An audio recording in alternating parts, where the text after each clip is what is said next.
Wait. Oh, damn it. I was going to burp.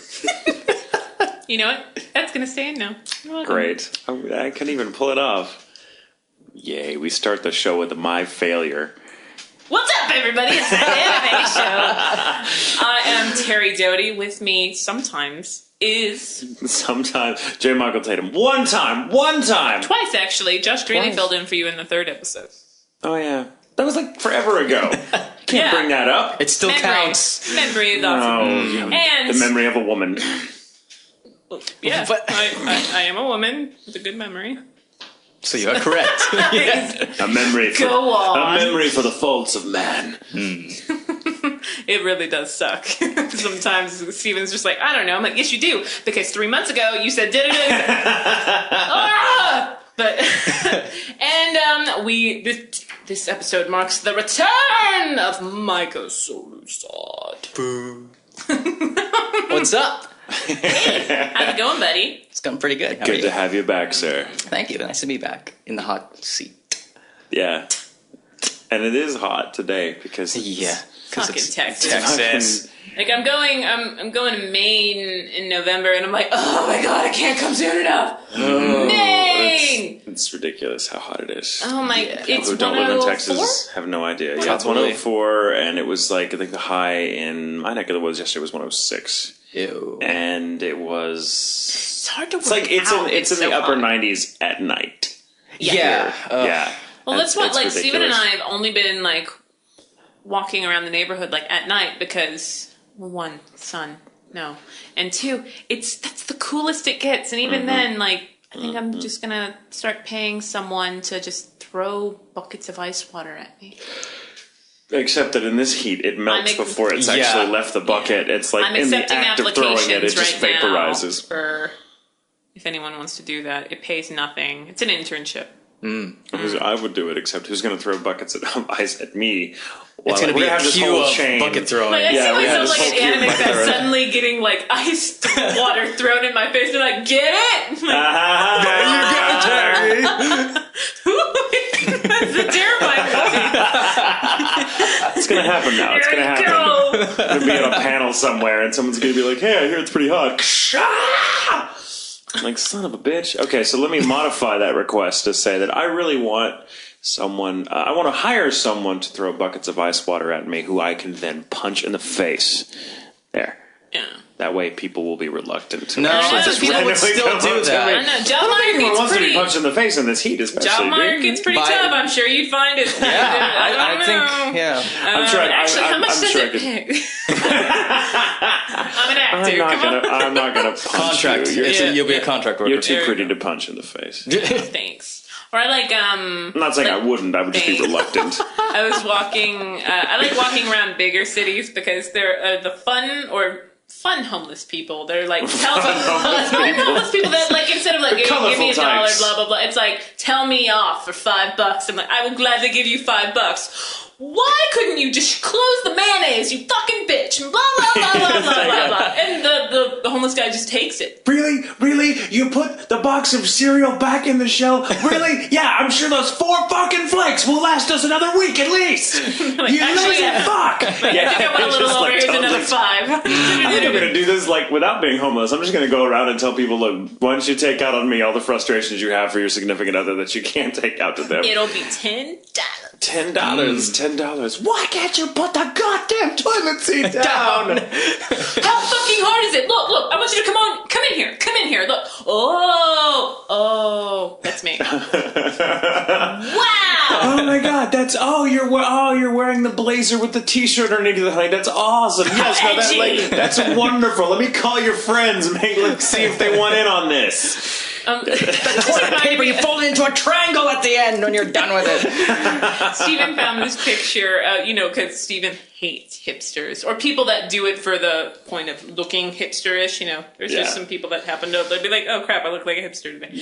But there's a picture of an Indian, or a Native American hipster, and it says, I loved America before it was America. Nice. America is so over. I love the sort of hipsters that will look at me drinking a soda and go, man, like corn syrup is really, really bad for you. as they drag on their American Spirit cigarette. Yeah, no, these are better. These are better. These are so much better. Like, in cold weather, you don't know when to stop exhaling. No, you just pass you out. don't. I don't smoke anymore. It's been like almost 4 years. But I love this little calculator that tells me how much I've saved, and I'm like, oh my god, there's so much money I could have right now. It's expensive. Oh it's ridiculous. But I'm not endorsing smoking anymore. But yeah, Nor am I. Nor am I. as Micah Good for you. smokes on a pipe. Micah's sitting there with a hookah. Yes. It's a beautiful hookah. Yes. On a Use one giant by mushroom wheels. in a caterpillar Yes. outfit. He takes it everywhere. Yes, I do. So I think I've mentioned this before. Watched Ride Back, and you sound awesome. Thank you. I watched Yes. Ride Back too. Both of you sound awesome. Oh, thank Oh, you were in it? Yeah. Yeah, I know. See, I really just skipped I any wouldn't scene that expect didn't. someone as huge as yourself Yes, to pay well, you attention know. to what I do, but I skipped, it was just great anything that being isn't a this- Haruki scene. Yeah, really. I just skipped to all the Haruki parts. And That's it's what just I like, do. I skipped He all my actually came parts. up to me after, and he was like, "Dude, what the fuck? You told me I was the lead." Yeah. You told me I'd be playing Shaggy and Velma's baby. Yeah. Well, that's what I said every time. It looked like Shaggy and Velma had a kid. So His weird. character, especially It does, that's funny. That's exactly. the orange shirt. I almost expected him to yell zoinks or something when he's freaking out. I don't know. We did make you yell a lot of techno babble, so I don't even know what I said. it's like, yeah, these are way too leet, and you're like leet. Leet. Yeah. That was Bevins. Or any of the geeks speak. I'm like, I'm going to trust Bevins on this. Nice. Or the +1 agility thing. And I'm like, really? He's like, come on. I don't know. But yeah. Nice. Nice. You do. You sound great, though. You sound great. Thank you. Yes. Like all of that. That was very pleasant. You, sir, are a good actor. Actor. Actor. Thank you. Thespian. What have you been doing lately? Lately. Lately. Well, I've been living.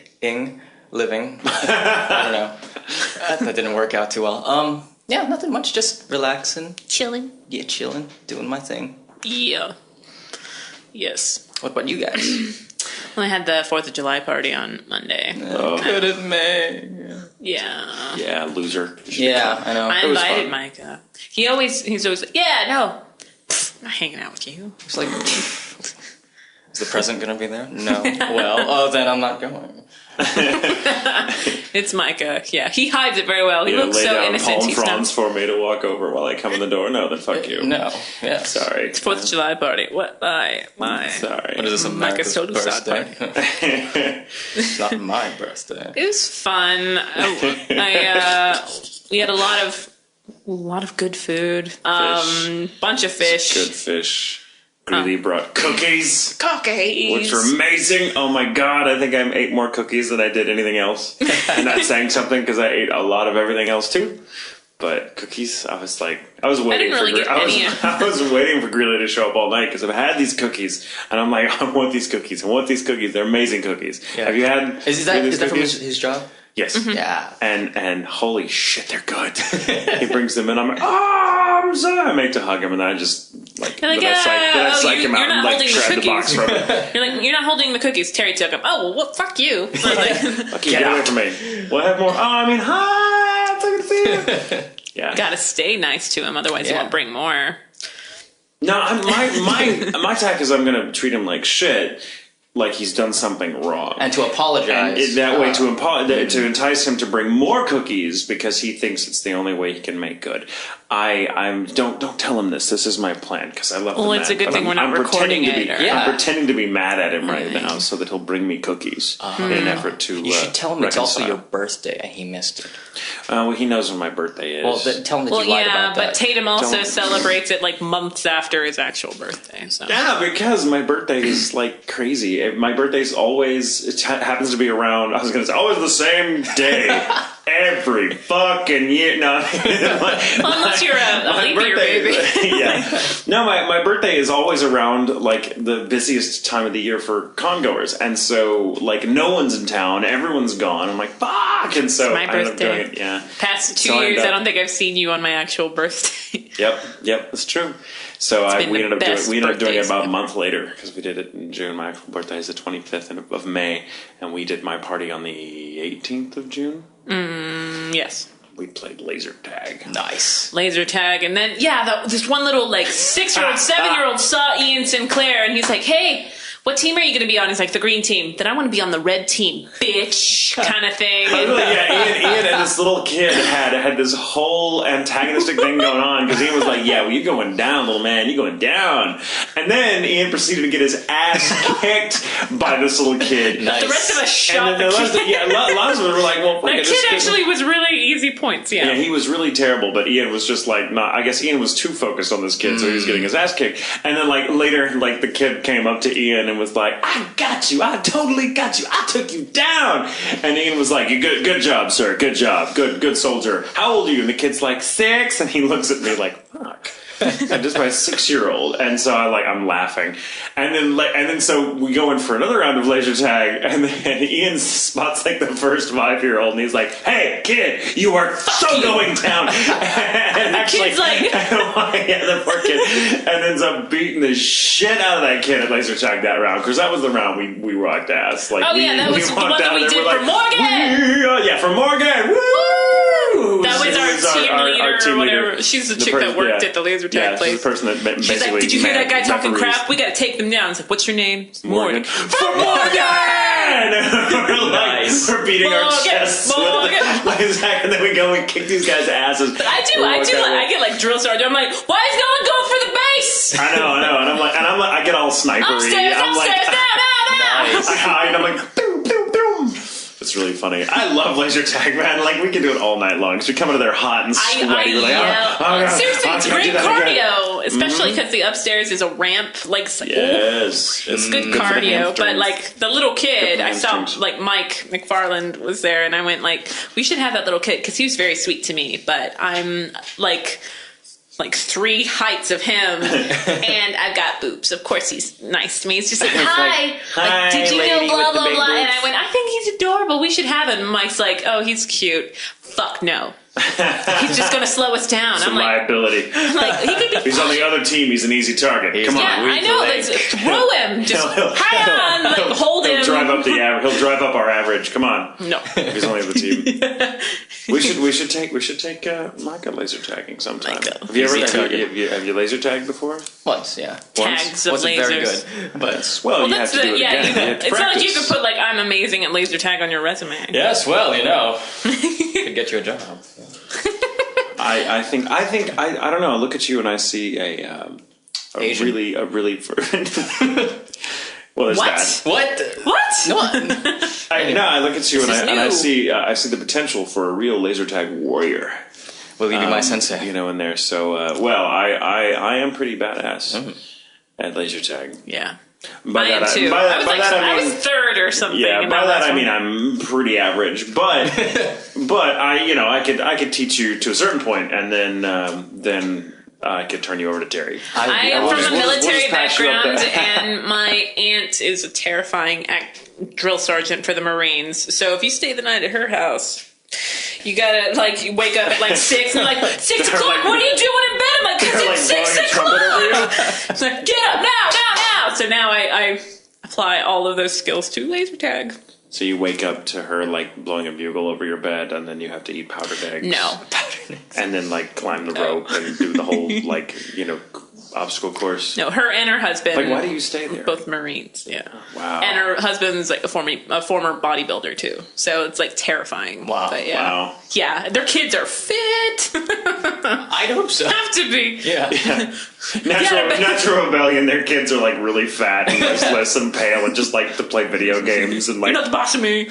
Trying with hot girls online. Yeah. Let's see. Other than laser tagging it up and a bunch of other stuff, we've been planning some stuff. Yeah. For for that anime show. Upcoming episodes. Yeah, and A podcast while playing laser tag. ooh. Oh my god, that's actually not a bad idea. Sound engineer would hate us. Because most of it's just stupid vest, which always is really tight. Nice tag. Like, It always sounds like Bob Carter. Great tag. Great nice tag. Great tag. Green team, protect your base. Your base is under attack. Green team. Protect your base. Oh my god. It does that. I was like, shut up, Bob Carter. Well, I also do that with the Hulu. Like, Hulu is proud to present. It's Bob. A new car. It's probably not even Bob, but yeah. That's really funny. I just love Bob Carter. Yes. So there you go. Bob Carter. It does. I never thought of that. Like, we should bring Bob Carter with us one day when we do laser tag. Seriously, he was just scared the crap. He's like 6'7". Like we could use him to distract the other team. Like, green team. He's really good. He's like, nice. Green team, move to your base immediately. Your base is under attack, and they all go. But I thought you said. But they said, yeah, green team. Your base is fine. Move away. Just fuck them. Okay. Green team, lay down your weapons and let every member of the red team beat your ass. Okay. Oh my god, we have to make this happen. You know what movie I made Steven watch last night? Because like we've started doing this thing where it's Sleepless in Seattle. No, God, no. I'll never do that to myself. The Notebook.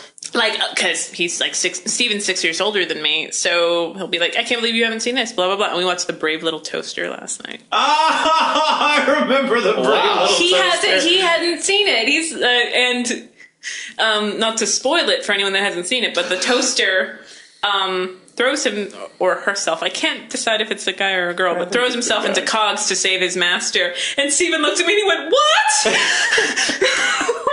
And I'm like, he's fine. Toaster's fine. But I think he was very, he was enthralled with Blanky. Joshua had never seen Neverending Story, which was, of course, a staple of my childhood.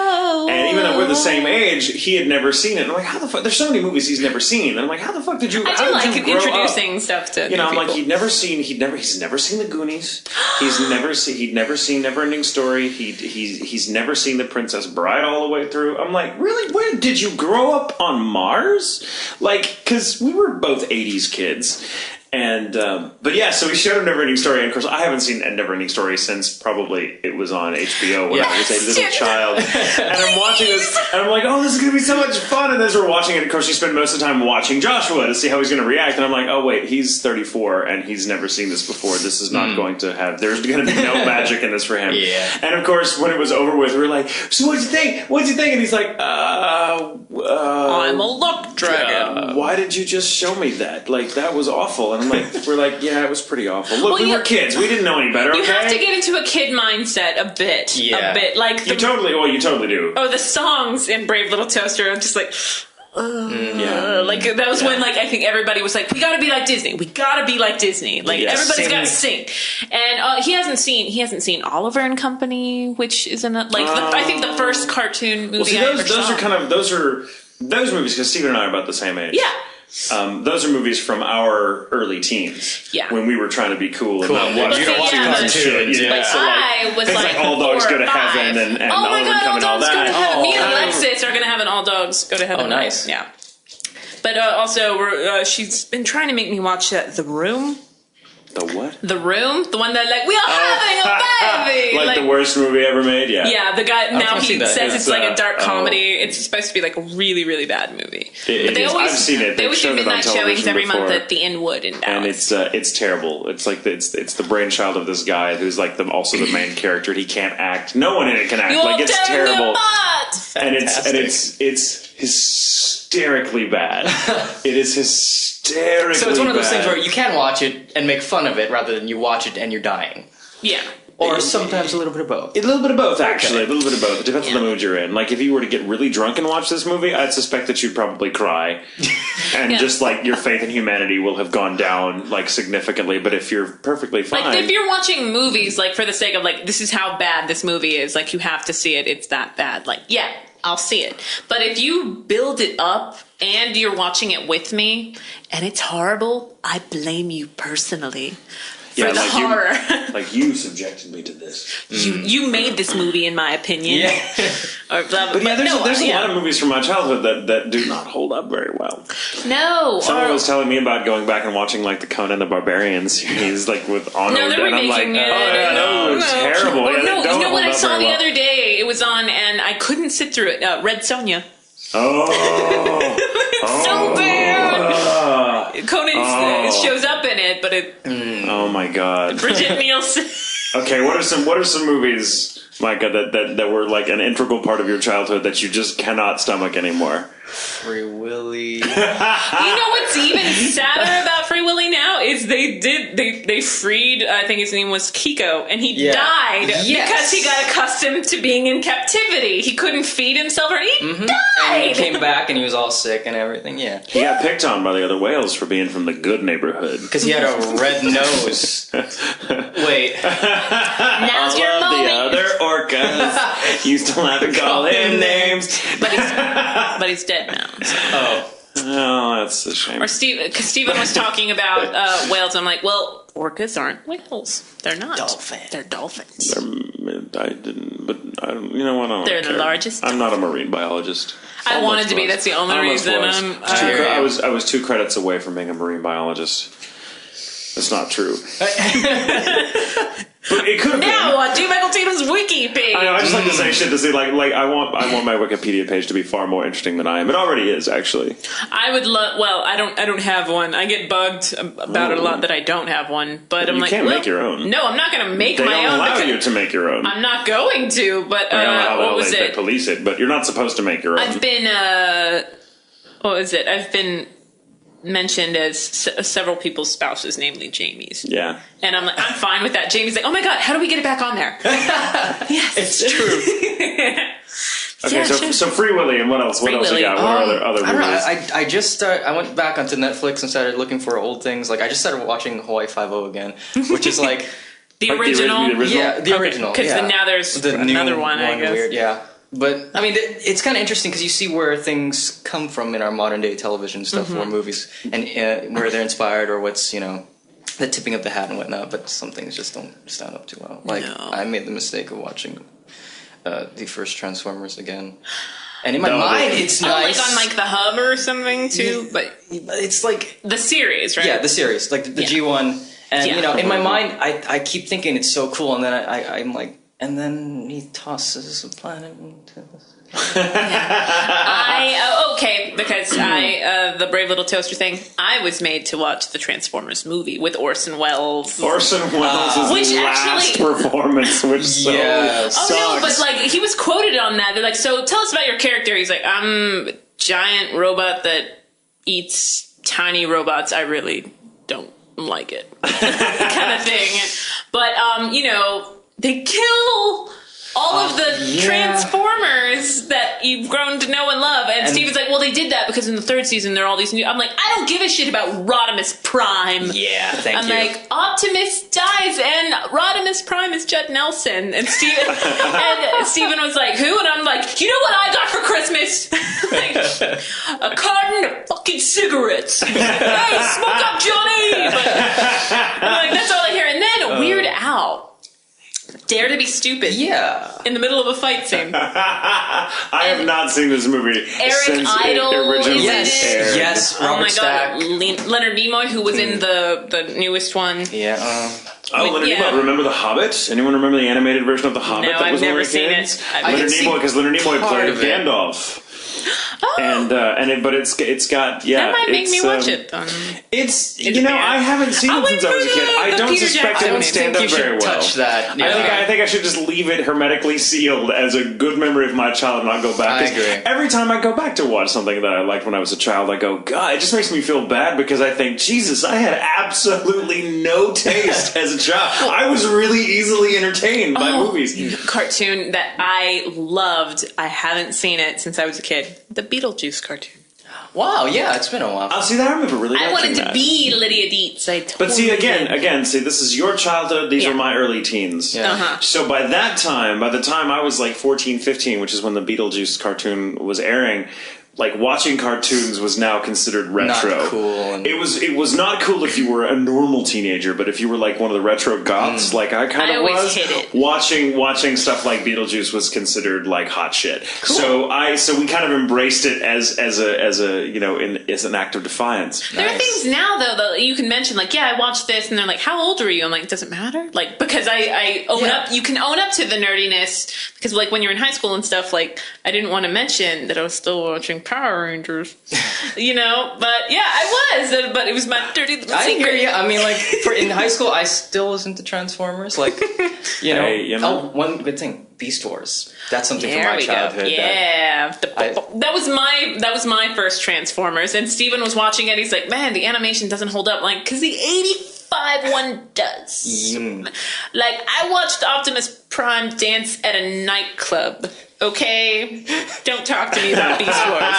But I always do that. Yes, yeah. Someone was playing it like at one of the cons I went to just because the room was not being used. So they decided to play the first episode. I'm like, awesome. I'm supposed to be, mingling. Beast Wars. If anyone needs me, I'm over here. Oh, no, it was one of our bosses at Funimation. He was like, Steven hasn't seen Beast Wars, and he made Steven take his home. And he's like, get back to me when you're done with that one. Hurry up, because then I'm going to give you seasons 2 and 3. And he made it was, you know who it was. Yes, yeah. I do. And it's adorable, but I'm like, okay, I have some questions about blah, blah, blah. Because in the 3rd season, they're actually back in time, the new Transformers. And they find the original Transformers. I'm like, wait. And Steven went, wouldn't that mess up what happened in the 85 series? One of our bosses, actually went back, watched the whole thing, came back and said, actually, when they wake up from the landing, everything isn't the way it looked whenever they originally crashed. So there you go. And I actually called him. I was like, really? Really? You couldn't just stand to be like, I don't know. Nope. He had to be right. Sometimes you got to defend your childhood, with ferociously. When I get out of here, I'm going to go to the store and I'm going to buy like the full like all seasons of Danger Mouse.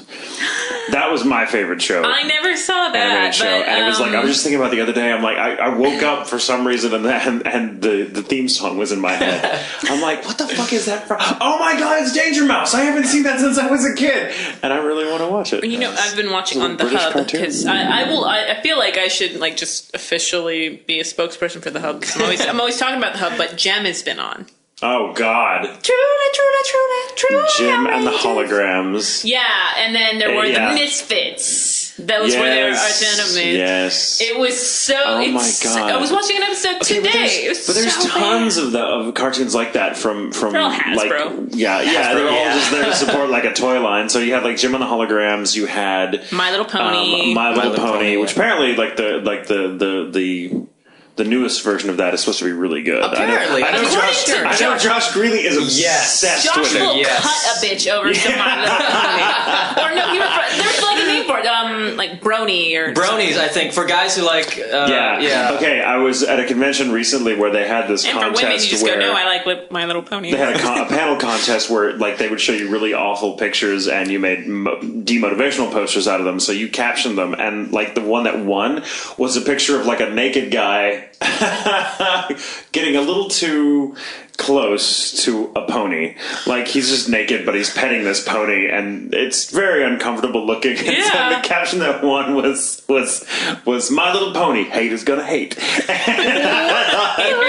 That was just the funniest fucking thing ever. Oh man! But no, I remember things like the gummy bears, the wuzzles. Do you remember the fucking wuzzles? No. Do you remember the Snorks? Yeah, yes, I remember the Snorks. I remember the Snorks. Am I fucking stupid? Yeah, I remember the Snorks. Fucking Snorks. I lived next door to a Snork for 15 years when I was a child. No. Smurfs. Oh yeah, Smurfs. Which is there's G.I. Joe. There's G.I. Joe. G.I. Joe. I watched that live action. Thundercats. Was that really that bad? Oh yeah, I heard there's gonna be like a reboot of Thundercats Well, it's and got Voltron. Will Friedle from like the Batman Beyond. He played Terry Yes, McGinnis. yes, yes. He's Lion-O, so I'm very excited. Yeah, Cool. I'm actually looking forward to that. 'Cause I think he's a good. yeah, that was a big part of my childhood. Thundercats. Big part of my childhood. I don't want to go back and watch any of those. I like this too, but We could. We should probably ask questions yeah, if people have We'll liked. start. I written will in. start. Let me see. Do it. Fine. Do it. I want to I'm start. just distracting with a good, while you're looking for a good one. So, okay, this is from Ryan Geller. It's for all of us. Most of these are for all of us. Let me see. I won't answer. Yes, you will. I'll Ryan lie. Geller wants to know, before you became voice actors, what was your first paying job? And then goes on to add on and ask, 5 years ago, where did you think you'd be in your career and in your life? I wasn't even thinking of a career. My first paying job. I got to reach back for this one. My first paying job was You're that old. No, my first paying job was when I was 12, which was a long time ago. Working in the mines. Yeah, it was the Canary. Walking up the hill. Very good. No, my grandmother had a friend who was a decorator, and she would like want to advertise her business. So I used to get paid like $10 for a Saturday afternoon to walk up and down the rich neighborhood in the town where I grew up and leave flyers on the doors of all these people's homes. And I did that for like a year on like every weekend except during the winter. $10 a day. Well, I was a kid. That was like a lot of money. I was like, well, Yeah. 4 more weekends and I can actually buy that, that remote control car I want. But yeah, it's that was my first paying job. My first legal paying job, because technically she was using underage labor, but whatever. And it was, she was paying me under the table, so I didn't pay taxes on that because I was 12. But my first real paying job was as a waiter at this little hole in the wall Italian restaurant. That sounds like I would much rather work for like a hole in the wall restaurant than a chain. I don't know. I mean, there's pros and cons to it, but I had a very abusive boss who was this very old, crotchety Italian, like Sicilian man who was drunk and screamed at us all the time. It was pretty. Yeah, it was. He used to call me Polak for no reason. Like, I'm not Polish, but for him, anybody who wasn't Italian was, "Hey, Polak, the fuck are you doing?" And I'm like, please, Can you please stop calling me? Yeah, he used to call me Michelozio, and he was a mean guy. Like, he was always bitter and very pissed off. I remember a family of really, really fat people came in about 30 minutes before we were going to shut down the buffet. And he was drunk, and so he didn't know how loud he was being, or he didn't give a shit, but he sees like this family of whisper. people. And it wasn't even a whisper, it was kind of like these fat people walking, he's like, "Oh shit." I'm like, what? He's like, "Look at these bags. You fuck them. You tell them to order from the goddamn menu." And I'm like, Angela, I can't do that. And he was just so mad. Aww. And they're like taking stuff off the buffet, and he's just watching them like, "Oh god damn it! I was gonna use that tomorrow." And it was kind of hell on earth. Sanitary too. Yeah, I was hell on earth in my first paying job, my first legal paying job. Okay, but yeah, there's the first job, which we got closed down by the IRS. We got closed down by the IRS. Oh wow! Yay! Yeah, I came to work one day and there was a big So he sign was an and asshole. and a chain on the door. That was my very first job. Babysitting. Like, I was 11. Babysitting, right. yeah. Uh-huh. And then also anytime a family member had a business, it didn't matter because you were family, you had to help. So shit like that. But first paying job, I did 2 weeks of training and actually worked 7 hours at Six Flags over Texas. I was like, they allow 15-year-olds to work, but the thing is, they make you wear a yellow tag to show everyone, or they call it a banana tag, that you are 15, you're working at USA Food Court, fuck you. Wow. And they're like, "We'll see you tomorrow." I'm like, "Yeah, totally." No. They also made you pay for your uniform, which is horrible. Really? Yeah. So really, like, after a whole day's worth of blah and training, after they took out the pay for the uniform, I made $10. Wow. Yes. I made $10. Really. And you could get that remote control car that. No, I think maybe you're a little too old for that. No, it's gonna have to be birthday And Christmas money. Yes. What about you? What are you?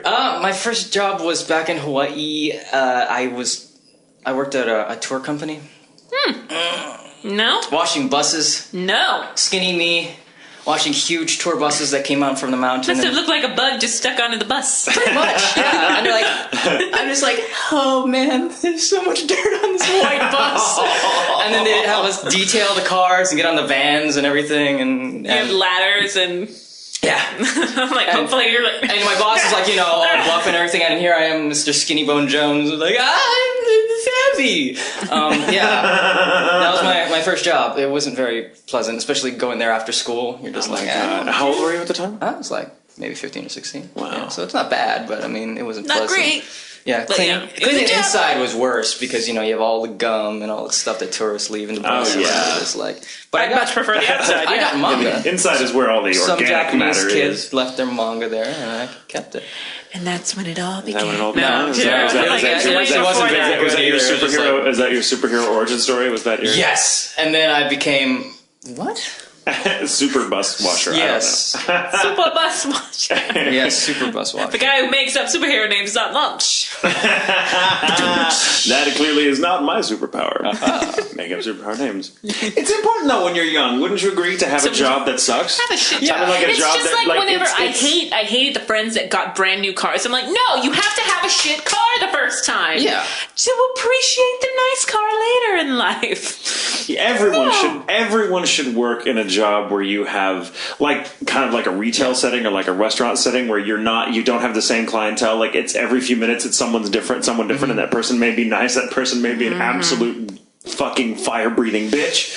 Yeah. And you have to just go with it. You have to adapt. Because it's good. I say it's good for character, and it's not because I like to enjoy young people Suffering. I do now. I get nothing out of the misery of young people, but I just feel it's like no, it helps build perspective. Like it makes you very adaptable. It makes you very changeable. It makes you very. I think sometimes it makes me too sensitive when I'm a customer in a setting because there's always a teenager that ends up getting like I'm always in front of the guy that does not give a shit that it's their first job or like their first couple of weeks. So like when it gets to me, I'm like, I am so sorry. By the way, they're like, thank you. I'm like, okay, now can I get a cheese pizza, please? Yeah. It does. It makes you if working a job like that makes you a nicer person because it does give you. I don't know. It can unless you're a hopeless asshole.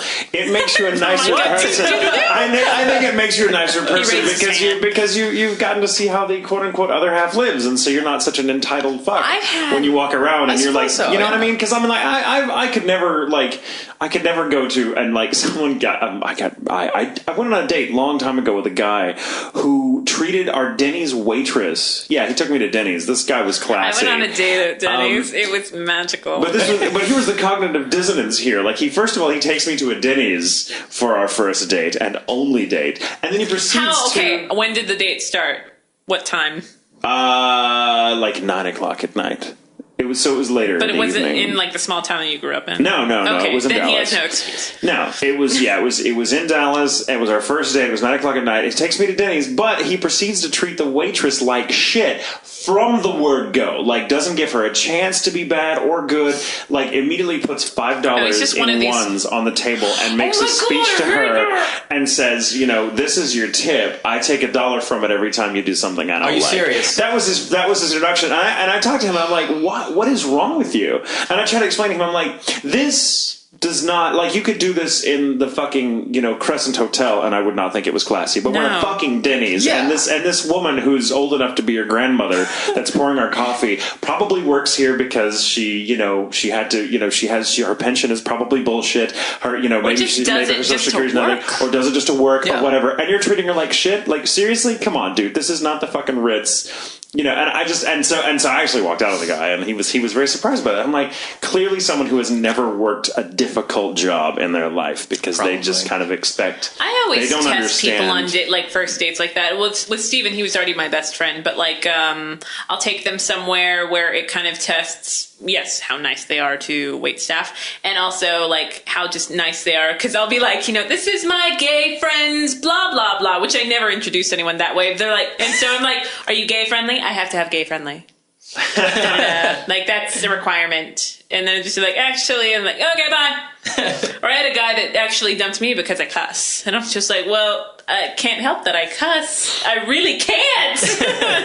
Yeah, I don't. The cussing, like for me, things like that don't matter. But how you treat other people, how you treat strangers is a very important. Says a lot about you. It does a lot about you. Like first time I met Micah, punched me. I know, right? And I immediately wanted him to be my friend. To Yeah, know what I did wrong. I think the thing is, the man-child arm didn't hurt as much, so it was more like a friendly man-child arm. Yes. Yeah. Very Actually, friendly. I had to look down and be like, oh, he punched me. I just thought he was I like, looked hey, down. what's up? How's it going? He's short and small and skinny. Had to look down. Yeah. Short and small. Yes, you're so Rub tiny. it in, yeah. Yeah, whatever. No, high school jobs, blech. Like, I think I worked a total of like 10 jobs during high school. I don't know how I graduated. I have been a waiter. I've been a sales executive. I've been an advertising executive. I have been a janitor. No, 10 jobs just in high school.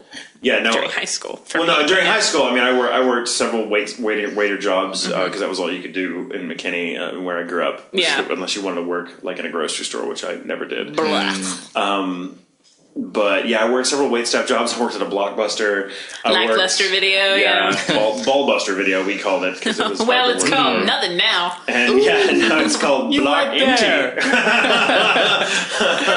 I was watching like Dollhouse or something. They're like, man, I feel obsolete. I feel like an old person. Or Blockbuster. I'm like, you are obsolete, aren't you, Blockbuster? Yes. But I have worked a number of I've kind of run the gamut of blue-collar jobs. I don't know. I think it's important. I mean, I take pride in that because I think I've done everything but construction, and I may end up doing that one day because I'm fascinated by it. Done roofing. Tomorrow. Roofing in the summertime in South Texas I want to wait is till hard. November. Yeah. Wait till it cools off a little bit. How about that, Michael? We can go together and we'll do it. Just in high school, it was Six Flags. Yeah. Me and my big muscles. Between the two of us, I'm sure we could scam them somehow. Bunch of other hiring shit. us. Mm-hmm. Yes. I'll pretend my leg's broken. Well, you can Keep forgetting which leg it is. Yeah. My left. You can. Your left. You can ride on my shoulders, and we'll wear a giant trench coat, and they'll just think that you're like a really tall guy. Perfect. Yes. Little rascals. Yeah, I know, right? Another show from my childhood doesn't hold up very well. It wasn't from my childhood. I wasn't born in the 20s, but yes, you were.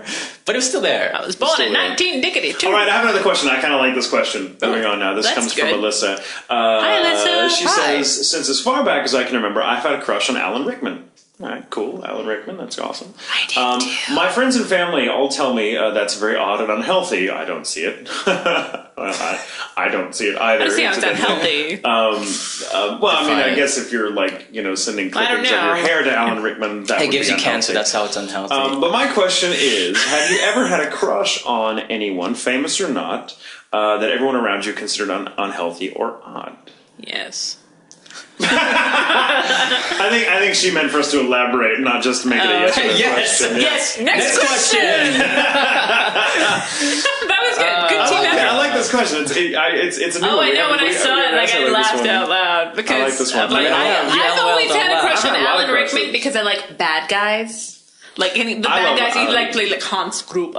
Yeah. I don't have a crush on Alan Nottingham. Rickman, but he is one of my personal heroes, and I think he's a fabulous actor. That was the reason I watched the Harry Potter movies. That's the only reason I watched them. You don't watch them. I do watch them. I just don't read the books. No. It's my own fault for bringing up Harry Potter. No, the end. No Harry Potter. Right, I'm just saying. No. I heard what you did during commentary this week. No. I'm gonna get so much bullshit.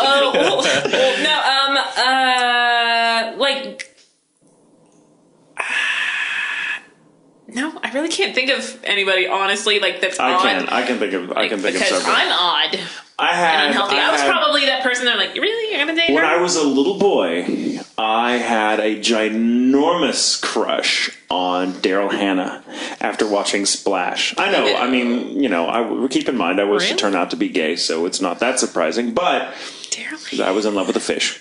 Daryl Hannah. Have you ever seen Splash, Micah? Is that before your time? I think so. Daryl Hannah played a mermaid in that, basically, and every little boy that watched it on HBO when they were my age were like, "We love Daryl Hannah." So I had this horrible crush on Daryl Hannah. And now, you know what? And you give me shit for this. You give me shit for this. Or is it you or is it Brina that gives me shit? No, because Brina likes him too. You give me shit for liking Russell Brand. Because ugly. I fucking love Russell Brand. I think he's fucking gorgeous, and I think he's brilliant. But Terry gives me shit for that, and I'm like, I don't care if Russell Brand walked through this door right now, he would. There was a commercial with him, like he was promoting like the iPad or something, and Steven's like, "That is a horrible attempt at a British accent," and I went, "Oh, he is British." But he's hot. Nice. He's so hot. He's a horrible actor. I disagree. I think he's quite good. Well, we can agree to disagree. No, you can like him. No, I'm not going to. I don't even. I'm staying out. If that man walked through this door right now, he would not have a chance at escape. My crush on Dr. Drew is gone. I don't know. What did he lose his doctor's license, and so now you're like, fuck it, not interesting anymore. Now he's just Mr. Drew. Now he's everywhere. Like he has a show on HLN. He's got at least 2 shows on VH1. I was like, so the relationship equivalent of this is that you're sick of him because he's just controlling every aspect of your life. Like he's all over the place. No, he's too available. He's too available. Okay, there you go. He's too available. There you go. Oh, I don't know if that's unhealthy. Like I find Alan Rickman unhealthy or odd. Well, maybe what she's not telling us is that, she sends him, clippings of her, hair or something, in which case that would be... I don't think there's anything inherently unhealthy about liking or even loving Alan Rickman, but maybe maybe she can't. Maybe, Alyssa, if you're camping out in front of Alan Rickman's door, that is unhealthy. I would have to agree with your family and friends there. Micah, help me out here. Who? You. Me? Yes. No, this is going to be weird. Afia. We met online. Oh, really?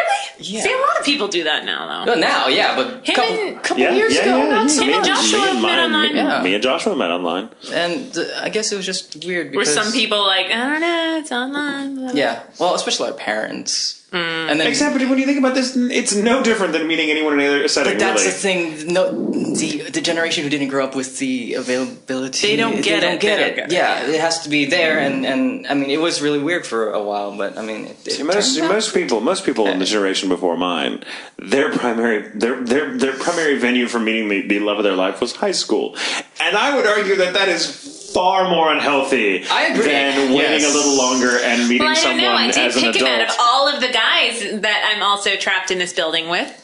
It does. Like, that's the advice that I gave Aaron. I'm like, no. When you get out of prison, you don't keep in touch with your cellmate. No. That's the thing. I mean, I know there are exceptions to this rule, but my parents were high school sweethearts, and they've been fucking miserable with each other ever since. And I'm like, well, yeah, because you basically developed your relationship under the equivalent of fucking Stockholm syndrome. Like, you had no one else. Standard. It's like visual jokes. Yeah, in audio, whatever. Yeah, but it's interesting. But so crushes. I guess.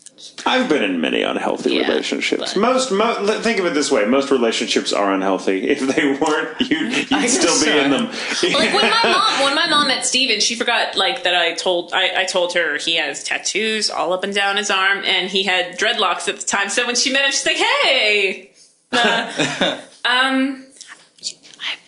forgot that he had dreadlocks." I'm like, he's right there. Dreadlocks, it's okay. He's also a serial killer. He also doubles as a mop.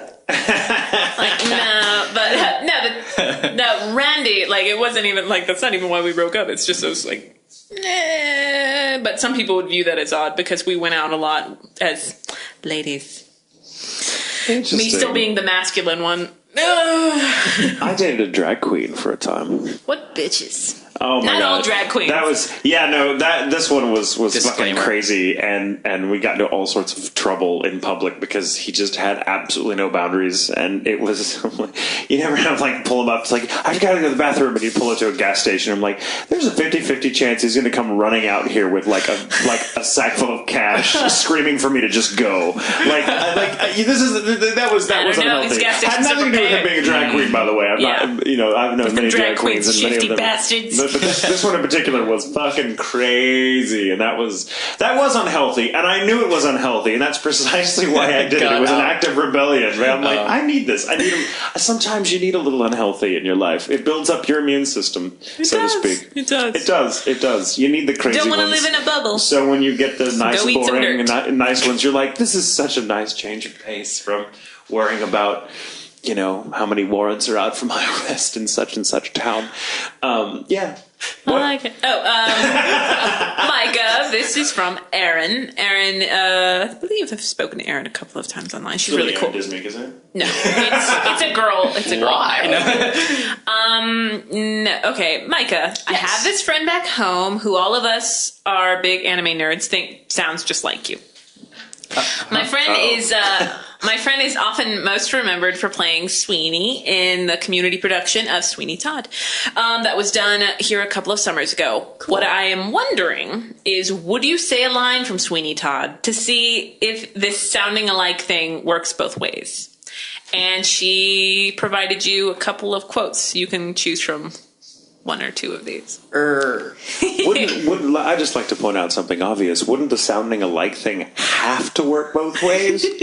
No, or one doesn't really sound like the other person. In a paradox. Yeah, that one, he sounds like you, but you don't sound like him. No. Like, that doesn't make sense. I've actually heard that from a director. You sound like Trina, but Trina does not sound like you. That doesn't make sense. I guess it could, because it depends on who you view as the original. Yeah.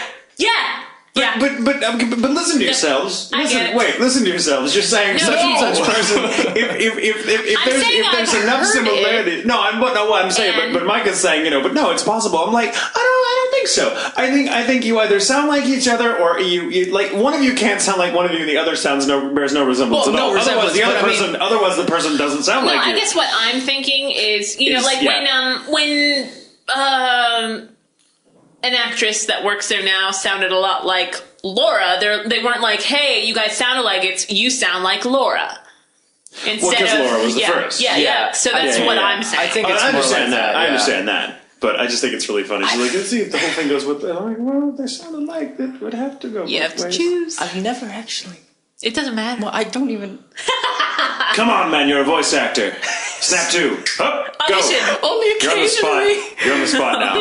And go. Should we give you cue beats? Okay, I beg your indulgence. My mind is... Okay, we'll do it again. Or... Beep, beep, beep. Yeah, it's just like being in the booth. I keep screwing up. Or no, because sometimes I'll be like, you know what, I'm sorry. Can we do this over? Yeah, like... It's okay. Colleen was getting mad at me for that. Take your time, man. Take your time. Okay. It's all right. Well, Colleen also likes to scare the crap out of people. She can smell fear. Yeah, I noticed. Oh, yes. She's a jackal.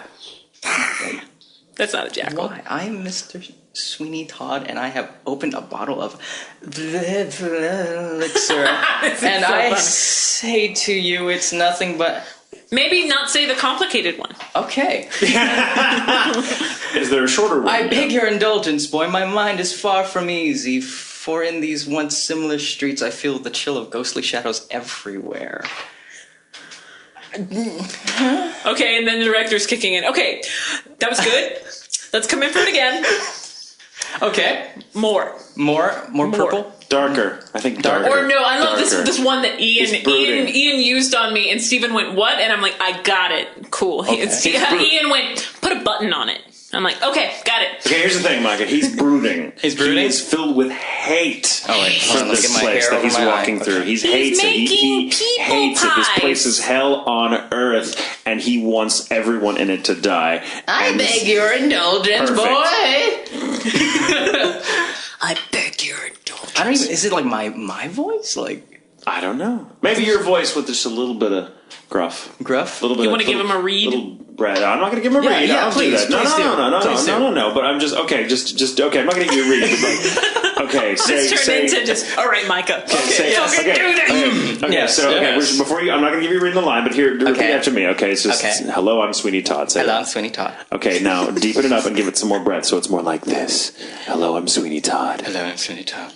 Okay, but You're not hitting on me. You want to scare me. Okay, so... I won't look at you there. Okay. No, it's not. Come on, pretend there's a wall of glass between us. Come on. Okay. It's good. Okay, The engineer, which is... so do it. They were gone. Like this. Just talk like this, randomly like this for a little while. All right. Keep it. Let's say this kid is just brushed up against you in the streets, Aaron, and you know he's what a have you pickpocket, and you're like, whatever, fuck you, kid. And you hate this place. You hate this place. You're filled with hatred. It is hell on earth to you. It is everything that is wrong with life and humanity. Okay. So give it a shot. I beg your indulgence, boy. My mind is far from easy. For in these once familiar streets, I feel the chill of ghostly shadows everywhere. Not bad. What did I just say? It doesn't matter. That's me after every recording session. Woo! Yay! Yeah. It's a sample. Yay! What you don't hear is okay, can you do it again? Just less suck. Do it again, and this time we'll see if the acting meter actually picks it up. Kudos to you. It's hard to do that on the spot. You didn't know you'd be acting today. No. You didn't know you'd be acting today at all. I was going to tell you. No. Actually, I forgot. Should we take a little break before we get to the rest of the questions? Yes, let's take a Let's break. take a little break. Break. Sweeney Todd. I'm And gonna start kicking Micah's shoe from across. And with that, we're back. We're gonna start with I'm kicking Micah. Wait, do that more. Just north. Oh. Just try to avoid mine. Okay, so let's ask some quicker questions, and just so we make sure to. Lightning round. Yeah, lightning. Pew, lightning. All right. It's a very tiny lightning bolt. That's like a little bitty. Jackie asks. I don't know why she's asking this because Jackie, who we met in Austin and also at York. Yes. She's thinking about starting her own line of soaps and stuff. Cool. So she wants to know what is your favorite smell/scent, and what absolutely makes you gag. Don't you usually get paid for marketing research, Jackie? Nah, this is the focus group. I hate any patchouli type of something really heavy. It just and I like clean, simple scents. Okay. But also I'm allergic to perfumes. Yeah. Remember? So if you wear too much perfume and you hug me, my nose is gonna hate you. And you will hate them too. No, just my nose. It's it's great, sweetie. I can't keep hanging out with you in this enclosed space. Can we go outside? I like anything musky. I like musky. What's musky? Give me an example. They're for example, patchouli would be considered kind of musky. Yeah. And I don't particularly like patchouli, but I don't dislike it. But that's things that musky, I don't know, it's hard to describe. So patchouli makes me think guys that think wearing a lot of it replaces bathing. Yeah, no, that's a problem. That's a problem because then you're getting a mixture of scents. Musk with. So when I smell patchouli, natural even filth, if it's which is overpowering and disgusting. Musk are just they're I don't know how I could describe it, but they're musky. It's sharper and it's a little more pungent than aware that scents. you're wearing a fragrance. So, I'm trying to think of musky scents, cologne kind of. Not really. Well, it depends. Some colognes are musky, some are not. But This I guess lightning round musk is this sucks. is not a very good lightning round so far. We'll do better next time. I like some specific scents I really, really like. I like the smell of wet earth. Wet earth. That's, I think, would be considered a musky smell. Like the kind of smell you would get from a cave. Mm-hmm. If you've ever been inside a cave, that wonderful wet. I love that smell. That after smell, rain. Yeah, particularly after rain or something. I love smells like that. I dislike smells that are overpoweringly sweet. I do not like I like fruity scents, but I don't like them when they are so intense that it's oh my god, my entire world is just a fucking apple now. Just in case you know. Then it's berry stuff like that. I don't care for the really light or but the really bright smells that tend to be overpowering. I like musky, kind of damp, and I don't know. My best example, if someone ever made a cologne that smelled like a cave. And that's not a euphemism for anything, I swear to God. Just a cave. An actual, honest to God, in the earth cave. Cave. That would be Cavern. awesome. Yes, a cavern, a cistern, something, whatever. That would be really awesome. What about you? I like things that have that represent water, even though it doesn't smell like water. Yeah. Yeah. I guess because I lived on an island so much, I like that sort of ocean sort of thing. But I don't like really strong scents like every time someone brings out like a cinnamon Yeah, scent, it's like it punches you in the nose and it just grabs it and just like tugs you along. No cinnamon. I agree. No Yeah. cinnamon. I don't like that. smells that completely eclipse your ability to smell anything else. Smell Yeah, anything it's else, too much. or when someone is trying to smell like a baked good. You know what I mean? Like, oh yeah, this perfume is cookies. It's like, Cinnabon. yeah. I hate you. That does kind of make you seem like a slut because you're essentially going around telling people to eat you. Really, you got to think about that. It's like I smell like I'd a rather not muffin. think about You're that, basically, but- it's like I'm insulted. It's like the person just walking around and screaming at me, "Eat me, eat me!" I'm like I'm insulted. Like in an abstract way that most people wouldn't think of. I'm insulted. You smell like cookies, slut. You smell like cookies, you asshole. What did I ever do to you? All right, next question. What's your favorite? This comes from Colleen. Hi, Colleen. What's your favorite Hi. kind of food to get at the fair? And whoever came up with cheesecake on a stick is a genius to me.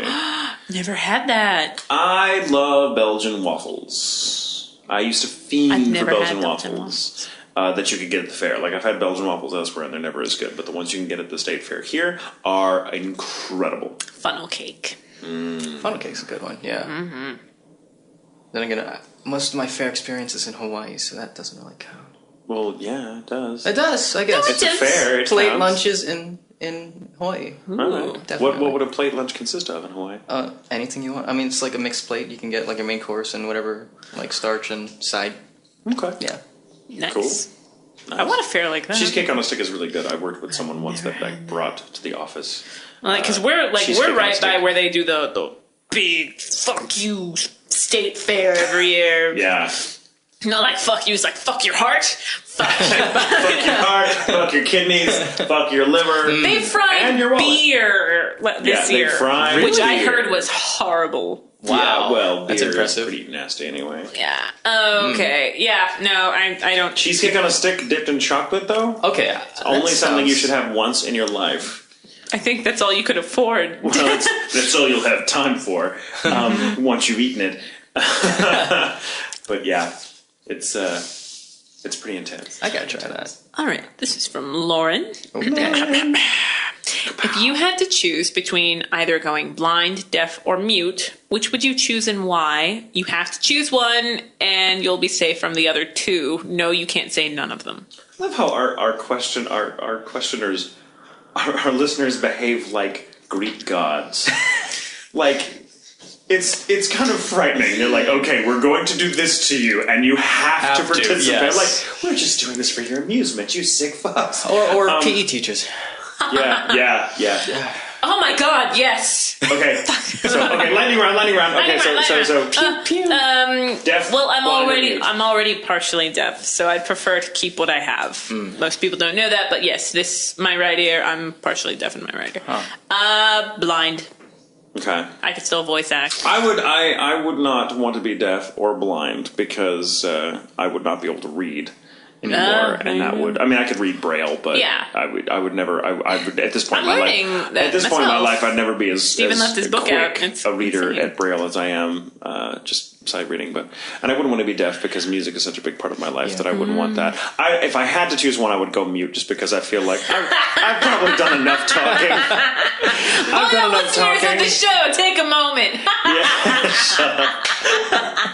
I wouldn't say I would enjoy it, but I would like to be mute because I can still communicate. In other ways. You wouldn't be able to voice act anymore?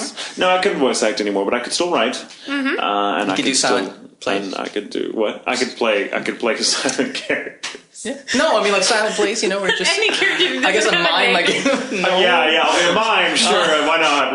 What about you, Micah? I would go mute too, because I guess being an introvert, you kind of you take in your surroundings a lot. So getting rid of sight where you can't see things around, or hearing music and whatever, that's kind of bad. I think if I hadn't already experienced a bit of deafness, I might have chosen being deaf, but no, I hate it. Which Stephen always, or my mother, who was there when I went deaf, it was because of an accident. She always still whispers in my right ear, and I'm like, what? And she's like, oh, I really hate repeating myself. I'm like, I really hate you whispering in my right ear. All right. This one comes from Phoenix. In a movie about your life, Hi, what Phoenix. famous actor would you want to portray you, or what author would you like to write a book about you? In a movie about me, I think I'd want someone hot to play me, because that would make me feel good about myself. Russell Brand. Russell Brand can play me. Oh, wow. Yeah, they better hurry up and make that movie. Russell Brand as J. Michael. I don't know. I'd maybe Alan Rickman can play me. I don't know. Maybe if it's Honey, done. you're maybe, prettier than Alan. Maybe it's. Oh, thank you. Maybe you know what. This would be a total honor, and it would have to be a movie about. And this couldn't happen because I will be an old man, and he will be dead by the time I'm the age he is currently. Mm-hmm. But if they made a movie about me that extended to my being an old man, and he was somehow still around, Ian McKellen would be my choice to play me. And as far as who would write a book about me, I'd want it to probably be. Oh my God, I'm really right now into an author named Jeff Ryman, who I think has got a fantastic style, and I would love for him to tell my story. There are many others I could choose, but that's lightning round, so boom, there it is. Boom. Me? What? Oh, Actor to portray you in a movie. Asian guy, Jackie Chan. No, I don't know. It doesn't have to be I don't know. Asian. I always thought It could be inspired by a true inspired. story. Yes. Yeah, this is Hollywood, keep in mind, so they probably... Okay, Will Smith. There you go. I don't know. Some Japanese guy. I don't know. Shota Matsuri would be really cool, but There you go. There you go. All right. and I think it would be really awesome if he were still around. C.S. Lewis. That'd be Tell him cool. my story. Cool. Yeah. Next. Now, the obvious choice would be Janine Garofalo. Yeah. Almost too obvious. Almost too obvious.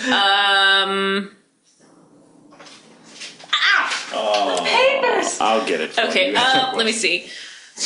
Because I think she is absolutely gorgeous, and I find her incredibly intriguing. Charlize Theron. Her. Yeah. Because why not reach for the stars? She's gorgeous. Reach for the stars. Reach for the stars. The star. And book, probably, because I think he's hilarious, and if you're going to write a book about me, why not? Christopher Moore, probably. That'd be funny. Yes. Christopher Moore or Chuck Palahniuk. I never know how to pronounce his last name. Palahniuk? Yeah, sure. I want to have a really fucked up book. I retract my answer and I say I want Ethan. That is how he waits for us to answer. He's like, wait. No, because I'm wait, thinking about it. I'm like, I want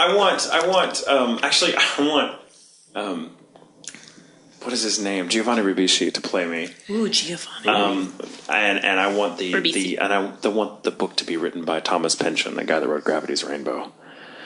Because that's the only that crazy convoluted motherfucking labyrinth of literary style would be the only thing that could possibly capture the way I sound accidentally. Yeah. Accidentally. All right. Lightning. Woo. It's from Alex. So we already mentioned he had a sweet treat question in here, but since we already kind of answered a fair one, we'll stop talking about food because I'm starving. Yes. He also asks, if you had a fully customized car, what would you name it? I'm thinking Kit. But no, I wouldn't name my car Kit. I would, I don't know, I'd call my car the TARDIS. The TARDIS? Yeah. The TARDIS, not TARDIS. Well, it's not, okay. I No, don't it's know. the TARDIS. No, it I'm would asking. be a TARDIS. I'm not being an ass. I'm just asking. Oh my god, maybe sometime. You know what? I would probably start calling it the TARDIS, and eventually it would diminish to just TARDIS. Idris. Like, Or just TARD, which would be confusing and people won't understand. I'm like, no, it's short for TARDIS. it keeps shortening it, and then it's. Yeah, I'd call it TARDIS.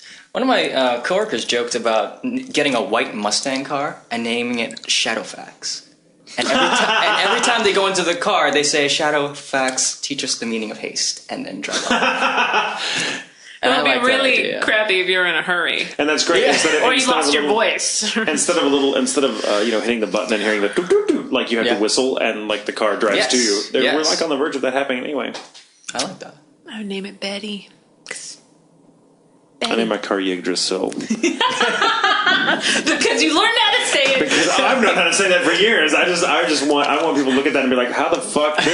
That's a lot of weird letters together. That was in red. They're like that had to say that name. They're like, oh no. Make it Yggdrasil or Yggdrasil. It's one of those two, but you can't. It's not Yggdrasil. I still don't know how to say the name of that fucking volcano. What? The volcano in was it Sweden or Norway? Somewhere, one of the Scandinavian countries that was like this, like that went up and was causing all the air traffic problems last year. Oh yeah, and it's some crazy fucking Scandinavian name with like 18 consonants for every vowel. And you're like, how the fuck do you? What? How? Really? This was work for your money. This is like this name was made up out of the letters someone had at the in their bag of Scrabble tiles or bingo. Yeah. Is it your turn or my turn? It's your turn. Okay. Oh wait, no, it's actually my turn. It's his turn. Yeah. Sorry, God. Well, thanks for selling me out there. I didn't say it. Oh God. This is why we invite Micah back, so you can just be a meanie. This is interesting. Okay, this is from Gretchen. Okay. I'd like to know from all of you what your favorite Pixar movies are. Pixar. Next one is called Brave, and the trailer's on IMDb. I don't know. I have to check that out. I've heard about it. My favorites, I think Up is fantastic. Up was good. No, she says favorites. Damn it. Well, what your favorite? Oh no, she said what your favorite Pixar movies are. So I guess that means for all of you. But that could also be interpreted to mean we have several favorites. Terry shakes her head at you. Okay, fine. My favorite is Up. Leave me alone. Up is good. Up is fantastic. And very depressing. Well, that's most Pixar movies. Yeah. Pull at the heartstrings. Yeah. I liked. I hope this is Pixar. WALL-E. WALL-E's Pixar. Pixar. Pixar. Yeah. Yeah. I haven't seen it yet. I haven't seen it. I've seen bits of it. Well, just because it was the first Pixar movie I saw, and it's got a little special place in my heart. Toy Story. Toy Story is good. Yes. And yeah, it's just insane to watch. Like when it was, you remember when it came out, like in '95? You're just like, whoa. Yeah. Yeah. But that was the relationship I had with my toys. Like I always left them out. The Randy Newman song "You Got a Friend in Me" still makes me get a little choked up. Well, and also it's got Tom Hanks in it. I think that was the reason I saw it. Is because Tom Hanks. Anything with Tom Hanks, I'll watch. Maybe sometimes secretly hate myself for it. But yeah, Toy Story. Toy Story. Okay. This is from Emily. If someone close to you, mom, dad, sibling, child, etc., told you that you were a highly intelligent alien race who took on the appearance of a human in order to analyze the world, or the worth, I'm a voice actor, the worth of Earth's humans, how would you react? Would you tell other people?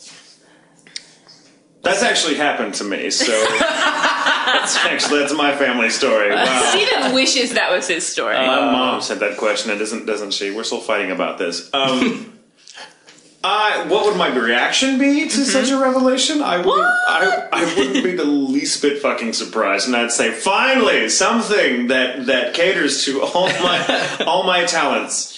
It explains everything. I would be delighted. I would be delighted. I want to know all about the alien community I came from. I would be delighted and not the least bit shocked. Really. I'd be confused, and then I'd probably be like, that explains a lot. And then would I tell people? No. Typical humanoid response. I'd go humanoid. Around... You didn't say human. Oh. Well, humanoid. These traits encompass a great many species, not just humans, but all bipedal creatures. Oh my god! You are Buzz Killington. Who wants to hear a good story about a bridge?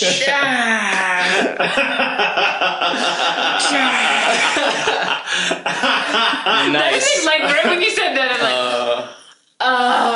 The rolling of the eyes. Only you can see it, ladies and one of these gentlemen. days you're going to learn just to stop paying such close attention to me, because you want to latch onto shit and you're like, oh, Tatum made a mistake. Let's point it out. I'm like, okay, No, I let's didn't drag say this up. it was a mistake. I'm like, it's funny that you said humanoid instead of human. Ah, okay. That's what I said, and then you jumped down my fucking throat. You play it back, motherfucker! Humans.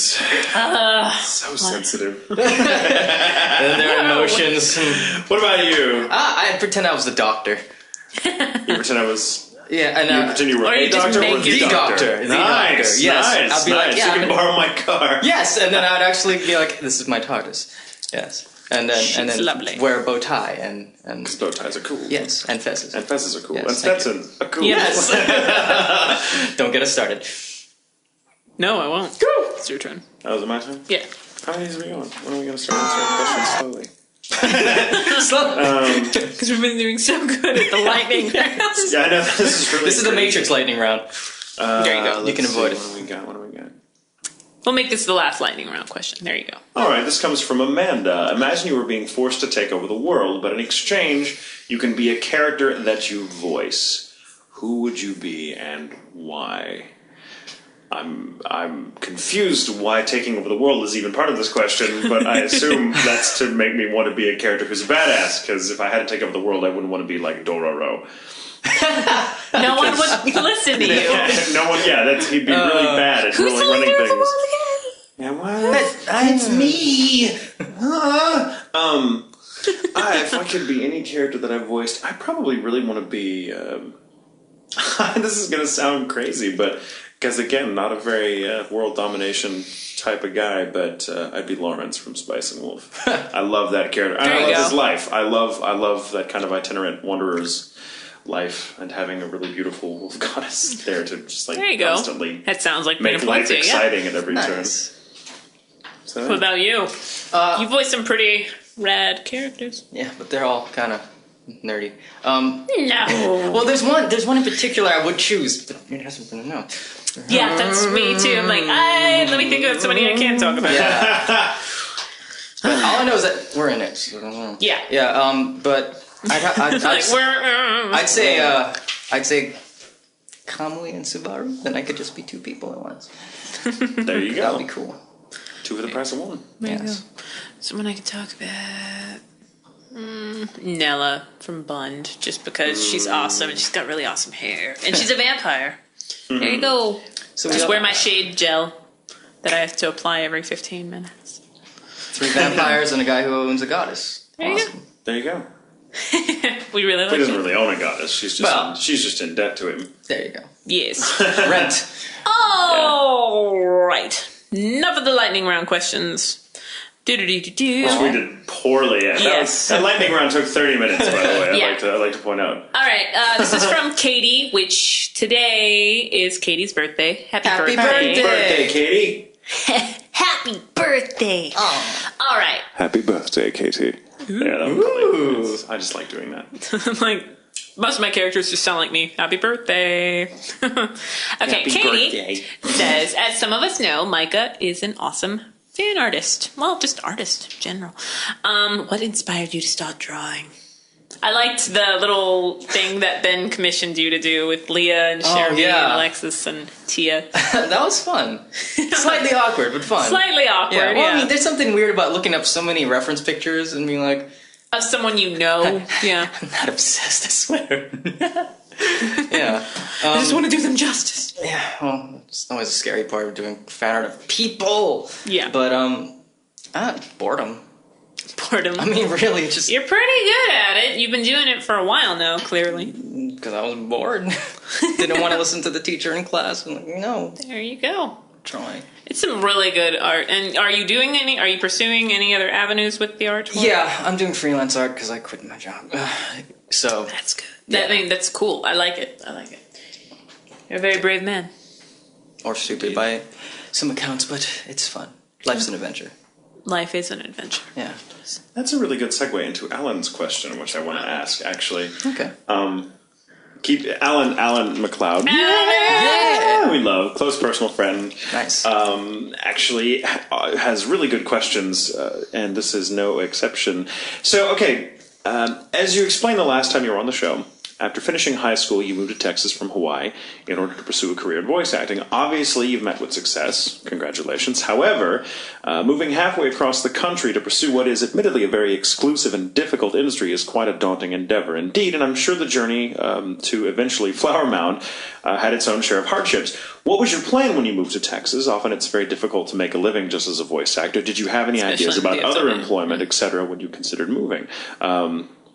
What surprised you the most about the move, and have you had to deal with any unexpected obstacles? Because that was a pretty significant life change, I would imagine. Yeah. Especially for someone your age.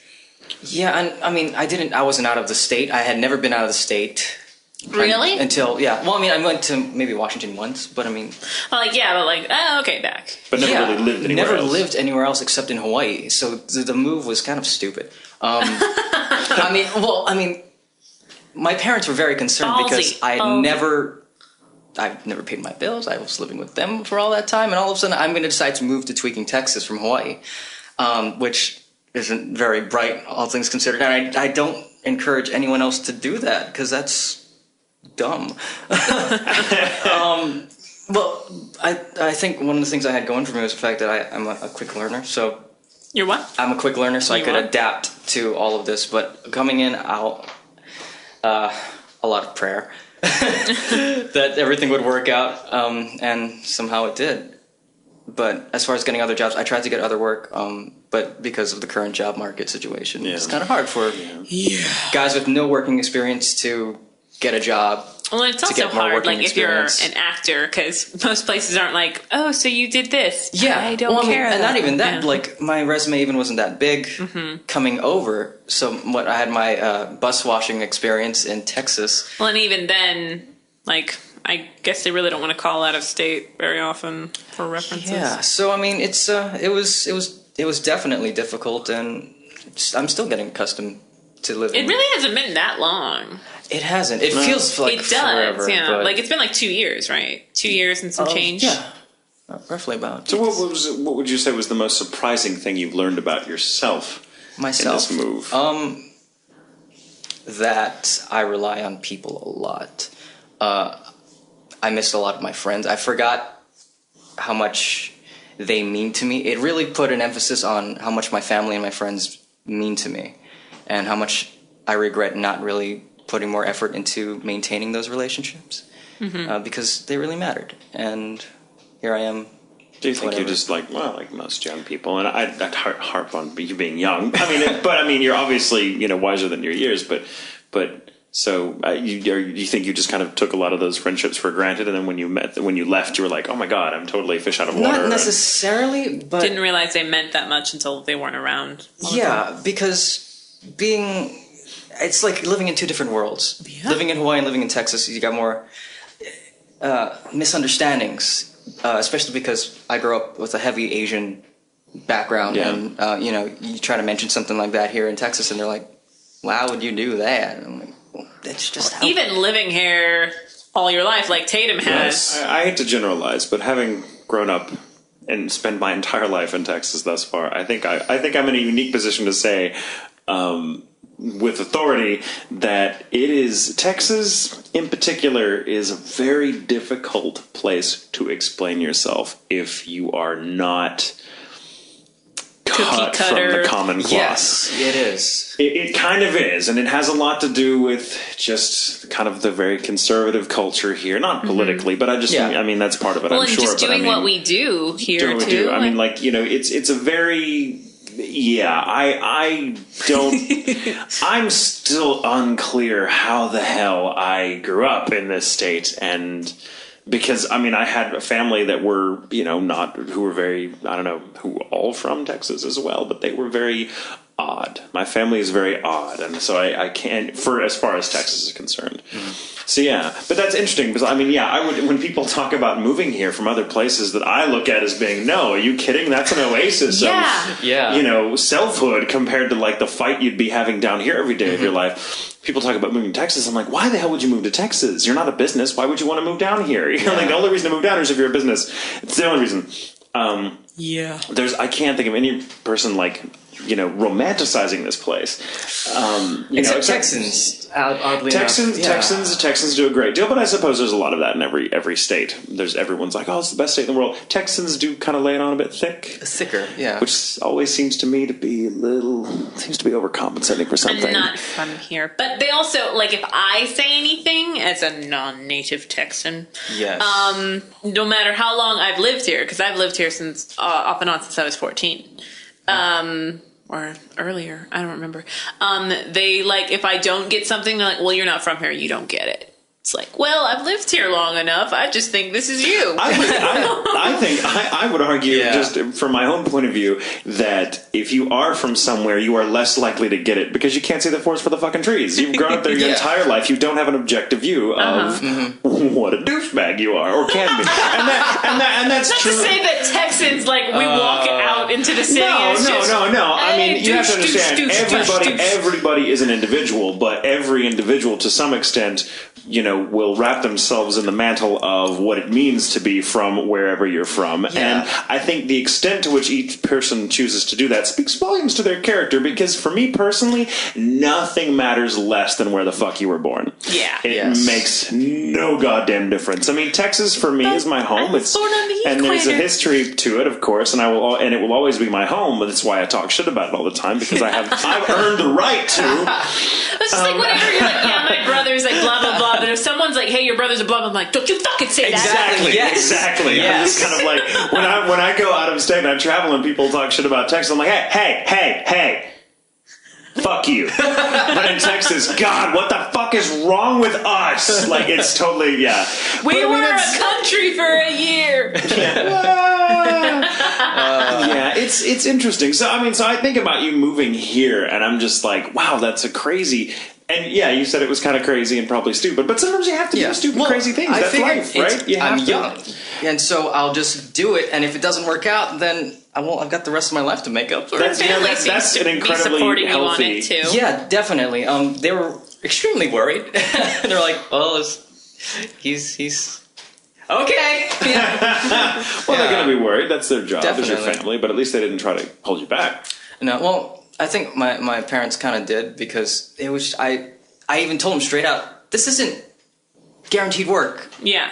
They just have an interest, and they're just like, you have no family and no friends up there. Really? Okay. We'll let you do it. We're not going to say no. But everything's turned out pretty okay. Seriously, I've had people that I just know personally mention you. They're like, this Micah Solusod kid, tell me about him. And I'm like, well, you heard the first podcast. What? They're like, ballsy. Very ballsy. I don't think I would have had half the nerve to do what he did. And I'm like, I think that says a lot about his character. It's, when you're stuck on a little rock where you can, drive around the whole island and then drive back, and you do that for 18 years and you've never seen the rest of the world.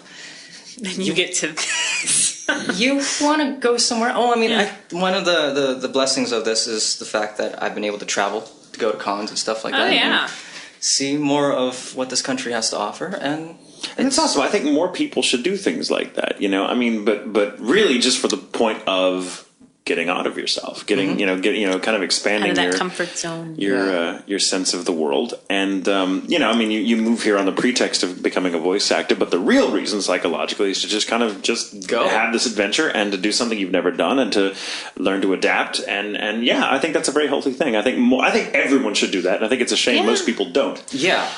Because most people, because it ends up making you, the sort of person that are like, talks about your hometown or your state as though it's the best thing in the world. Yeah. And it's like the world's a really big place. Stop talking about how awesome it is to live here and go and I've been here travel. Entirely too long in some respects. I'm like, I want to go somewhere else. But okay. I hear you. Thank you, Alan. You always have the best. I love Alan. He really it feels like, because his questions are always so detailed and so well worded. It's like he's just like, okay, Bill Micah. The second I announce a guest, he's like, okay, I'm gonna start on this question now and keep revising and keep revising. He's a very I wouldn't know. Shrewd and I'm so intelligent jealous. individual. Tatum's gotten to meet Alan and the Yeah, One Piece several times podcast. now. Guys know Alan. He's adorable. Speaking of the One Piece podcast, guys, this is from Steve. Oh my god, Steve told me to go see a movie, and I went to this movie not having seen it or heard anything about it, and it was like the best thing I've seen this year.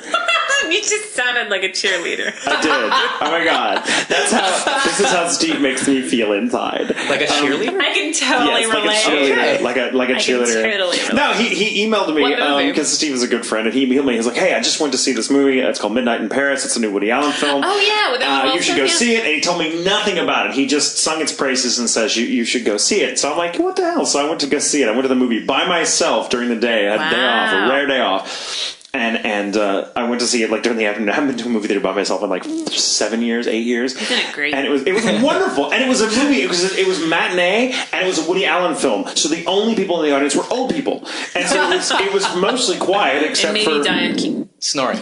Yeah, except for the odd snore here and there. It was mostly quiet. No one's answering their cell phones because none of them had any. Hello, and, no, they have the jitterbug. They still have pagers. Who has a pager? Oh, I'm sorry, I turned it off. No, does it work? Does it work? What service do you use? OnStar. I just ripped this out of my car dash. But good recommendation. It was an amazing movie. I encourage anyone who is. They're never really well advertised. Well, and they're not, because it's not a sort of movie that would appeal to most people that mainstream. are expecting. It's not a mainstream film, but anyone who loves. Just the kind of mythology of Paris in the early part of the 20th century, with its confluence of writers and famous artists and people, personalities like that really shaped the 20th century world. It's a great movie, and I've seen Owen Wilson in a lot of films. This is probably the first thing I've really liked him in since the Royal Tenenbaums. I really liked him in the Darjeeling Limited. I still haven't seen that yet, but so that's my thing. I'm a huge with him. So you brought up Steve, and I had to bring that up. Oh yes, everyone go see Midnight in Paris. It's fantastic. It's a very good question, and let's begin. If you could relive a day of your life again, which would it be and why? Oh wow. One day, that's tough. Mm-hmm. Oh man, and I'm assuming he means like relive it as it happened, like you don't get a chance. Like go not back and fix it. see, when I hear relive, it's like kind of like just watching the day again in a way. I understand. Well, that actually makes it much more difficult, because I can think of 1,000 days I would love to go back and change, or do something differently, but that's not the question. A day I would relive. I know. I have an answer. Okay. Do you want to go first? Mine's sad. Oh. It was my last day with my dad. Like, we talked a little bit on the phone and stuff, like back and forth after this, but it's the last day I spent with my dad, and it was the best day ever. Best day ever. Ever. That's awesome. Mine is kind of similar to that. It was with my dad when I was I was young, but I wasn't little. I had never been on a plane, and my dad wanted to start taking me traveling with him everywhere he went, because he traveled to Europe all the time, and during the summer he's like, there's no reason you can't come with me, and just spend a few days in this city, a few days in that city, whatever. And so, but I'd never been on a plane. I was terrified of the idea of flying, just absolutely. Yeah. Mm-hmm. Just petrified. Had you been on a plane? Never been on a plane in my life. So my father decided to get me on a plane just to fly me out to Amarillo, which is all of a 30-minute flight. Amarillo. Just to get me on a plane for the first time. It was cheap tickets, and so we were going to go to Amarillo, spend the night there, and fly back the next day, just to get me on a plane. Mm-hmm. And I knew I was terrified. I didn't want to do it. I kicked and screamed. Think about how many flights you've been on since then. Oh my God, over 1,000 easily. Yeah. In my life since being about 10. Yeah. And I was about 9 or 10 when this first flight. Maybe. Yeah, I guess I would have been about 10. And so they put me on a plane, and I have never been so frightened in my life. Like, the most frightened I have ever been since that point echoes what I felt then. But that was the first time I'd ever felt that scared. You're in a big metal box and stuff. Well, and I just had no frame of reference for what this is going to be like. We're going to be in the air, and I'm trying to get my head around. I'm like, I can't imagine this, which is the most terrifying thing in the world. You know, I'm about to be in the air. And my dad was sitting. We both had aisle seats, so he was sitting across from me in this little bitty plane, and we pull up to the runway, and the engines start going, and I'm getting to that point too where I'm getting so terrified that I just start mentally shutting down. Like my body starts going, well, there's nothing you can do about it now, so it's not your fault, So you actually start to relax into your fear a little bit, even though you're still terrified. Or this is how I am. I'll get so terrified that I'll just kind of luxuriate in my fear and be like, well, fuck it, let's see what this is gonna be like. Let's just be afraid and see what happens. So in the horror movie, you'd be one of the last to go. Okay. I'd be one of the last to go, or one of the first. I'm not scared. And so the plane starts going down the runway faster and faster and faster and faster, and then it just suddenly leaves the ground, and I'm looking out the window because my dad's like pointing it out the window, and and I just see the ground fall away, and I am I go from infinitesimal moment, I go from being fucking terrified to being absolutely enraptured by this experience. And I just turn to my dad, and this wide-eyed kid, with this big smile on my face, and he just throws me a thumbs up. Aww. And that was one of my best memories. And getting to relive that day would be awesome. The very first time I was on a plane, because I fucking hate flying now. I've done it so much it bores the shit out of me. I hate being on a plane. I wish it bored me, but I always know that it's going to be an event. Not oh my god, this is where it's pain in the ass. Yeah, for me, it's a pain in the ass, and it's boring, and I hate flying, and I would love to be able to recapture that, what it was like to just and just have Dad go. I hear you. Give me the thumbs up, I don't like flying at all. I'm not afraid of flying. It doesn't bother me at all. And sometimes I'm like, oh man, I wish the plane would go down just because this flight is so long and fucking boring. Anything, please, some turbulence, something. No, I hate turbulence, but I hate being in a place where I feel like I can't move around for 2-3 hours. Because every flight I'm on takes 3.5 hours to get me from where I'm going. Usually because I do a lot of stuff up north and out to the west. And everything is 3 hours from Texas. So I'm like, fuck! It's boring!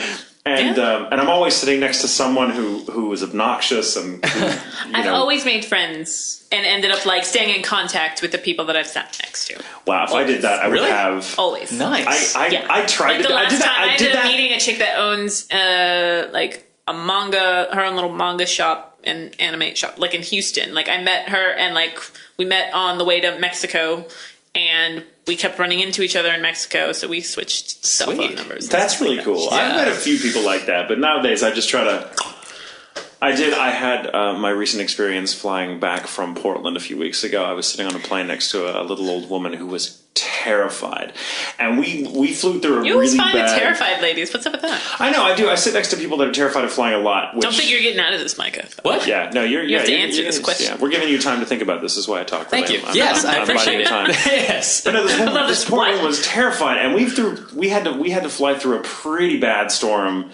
And circle the airport for a while the storm in Atlanta was going over the airport, and the turbulence was so bad with lightning and thunder and everything going on around, and of course it was dark, and so it's you just see lightning flashes and the plane is shaking around impossibly, and I'm like, oh, this is not fun, but it's bad when the flight attendant will come on the intercom and say anyone who needs it, go ahead and take those little bags from the pocket in front of the seat, and if you're feeling queasy, just go ahead and just right Steven into it. hates you right now. And And if you're Stephen Hoff and you hate the sound of Michael Tatum's voice really close up on the mic like that, when you could just go fuck yourself. But the bag's also there for you too. Feel free to puke into it.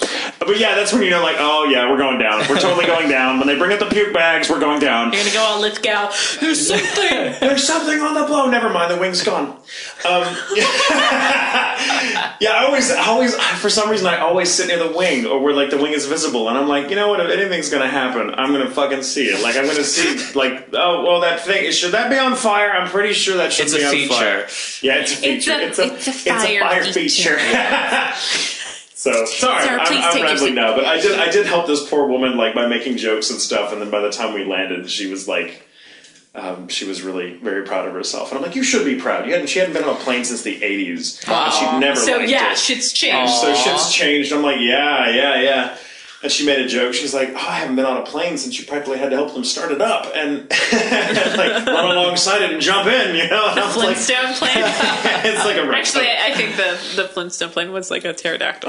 Probably, yeah. But yeah. Micah. Yes, Reliving a day. Probably the night that the last night I got to hang out with all my friends and my family Before I left, because it was fun because we just hung out and there was it's all about like gonna miss you, man. Hang out. All that, but I mean, like we just chilled as if it were just a normal day, you know. And then not that ending part, but like there was one cool part where I met. It was just like me and my friend I've had since I was like 5, and we just. Wow, we quoted a line from a show, you know, their farewell thing, and then we left, and it was really cool. It was really cool, and I felt so depressed afterwards. Aww. But yeah, it baffles me that people have been friends since they were like 5 because I moved around all the time. My brother was my best friend, and that sucked. But yeah, I still love him because I have to. Yeah. But yeah, like that's insane to me. That's so cool being able to grow up with somebody like that. he still bugs me. Like a brother. Yeah. His parents are always laugh because whenever we get together, we insult each other more than we actually sing our praises to each other. Yeah, and they're just like, isn't that great? They can just say, you know, things like, I hate you, and then that's the way it is with a lot. Like me and Tatum, like usually when we're knocking we each other, bust each other's balls constantly. Oh my god! But like directing Brina, and I know you can attest to this, especially on Baka. She got to play, you know. Two twins. Yeah. Two twins. No. two of them. Two of them.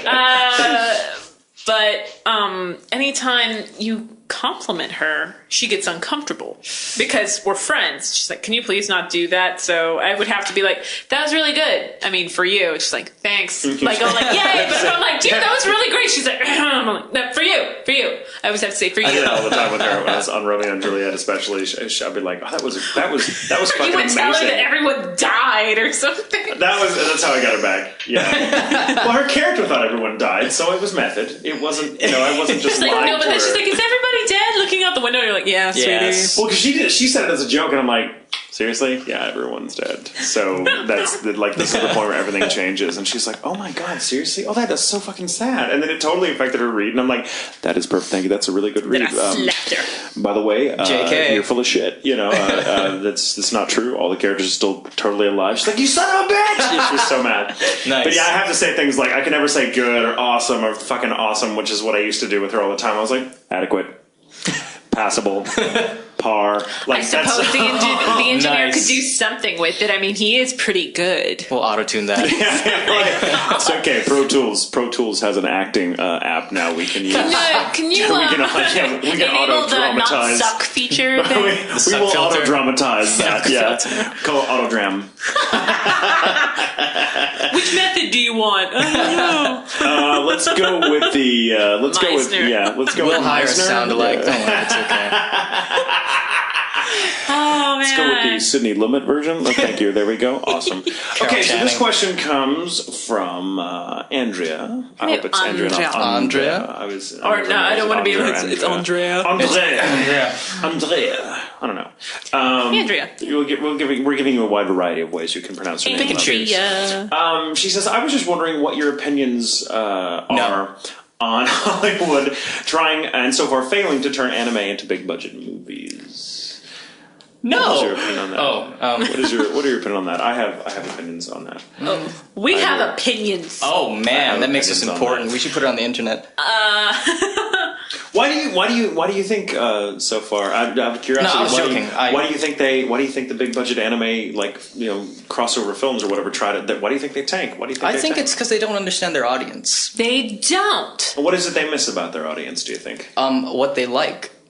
I think it's like it's if someone who doesn't understand a franchise goes in suddenly gets it, goes in and tries to fix everything or make a nice movie and changes characteristics and everything because they like don't that. see the wealth in it. They don't appreciate it. I'm with you. They think it's cool and artistic and appreciate it in that aspect, but they don't understand the fan fan mindset. There we go. Yeah, or like I guess there's a lot of attempts at it, and I've seen several sad ones.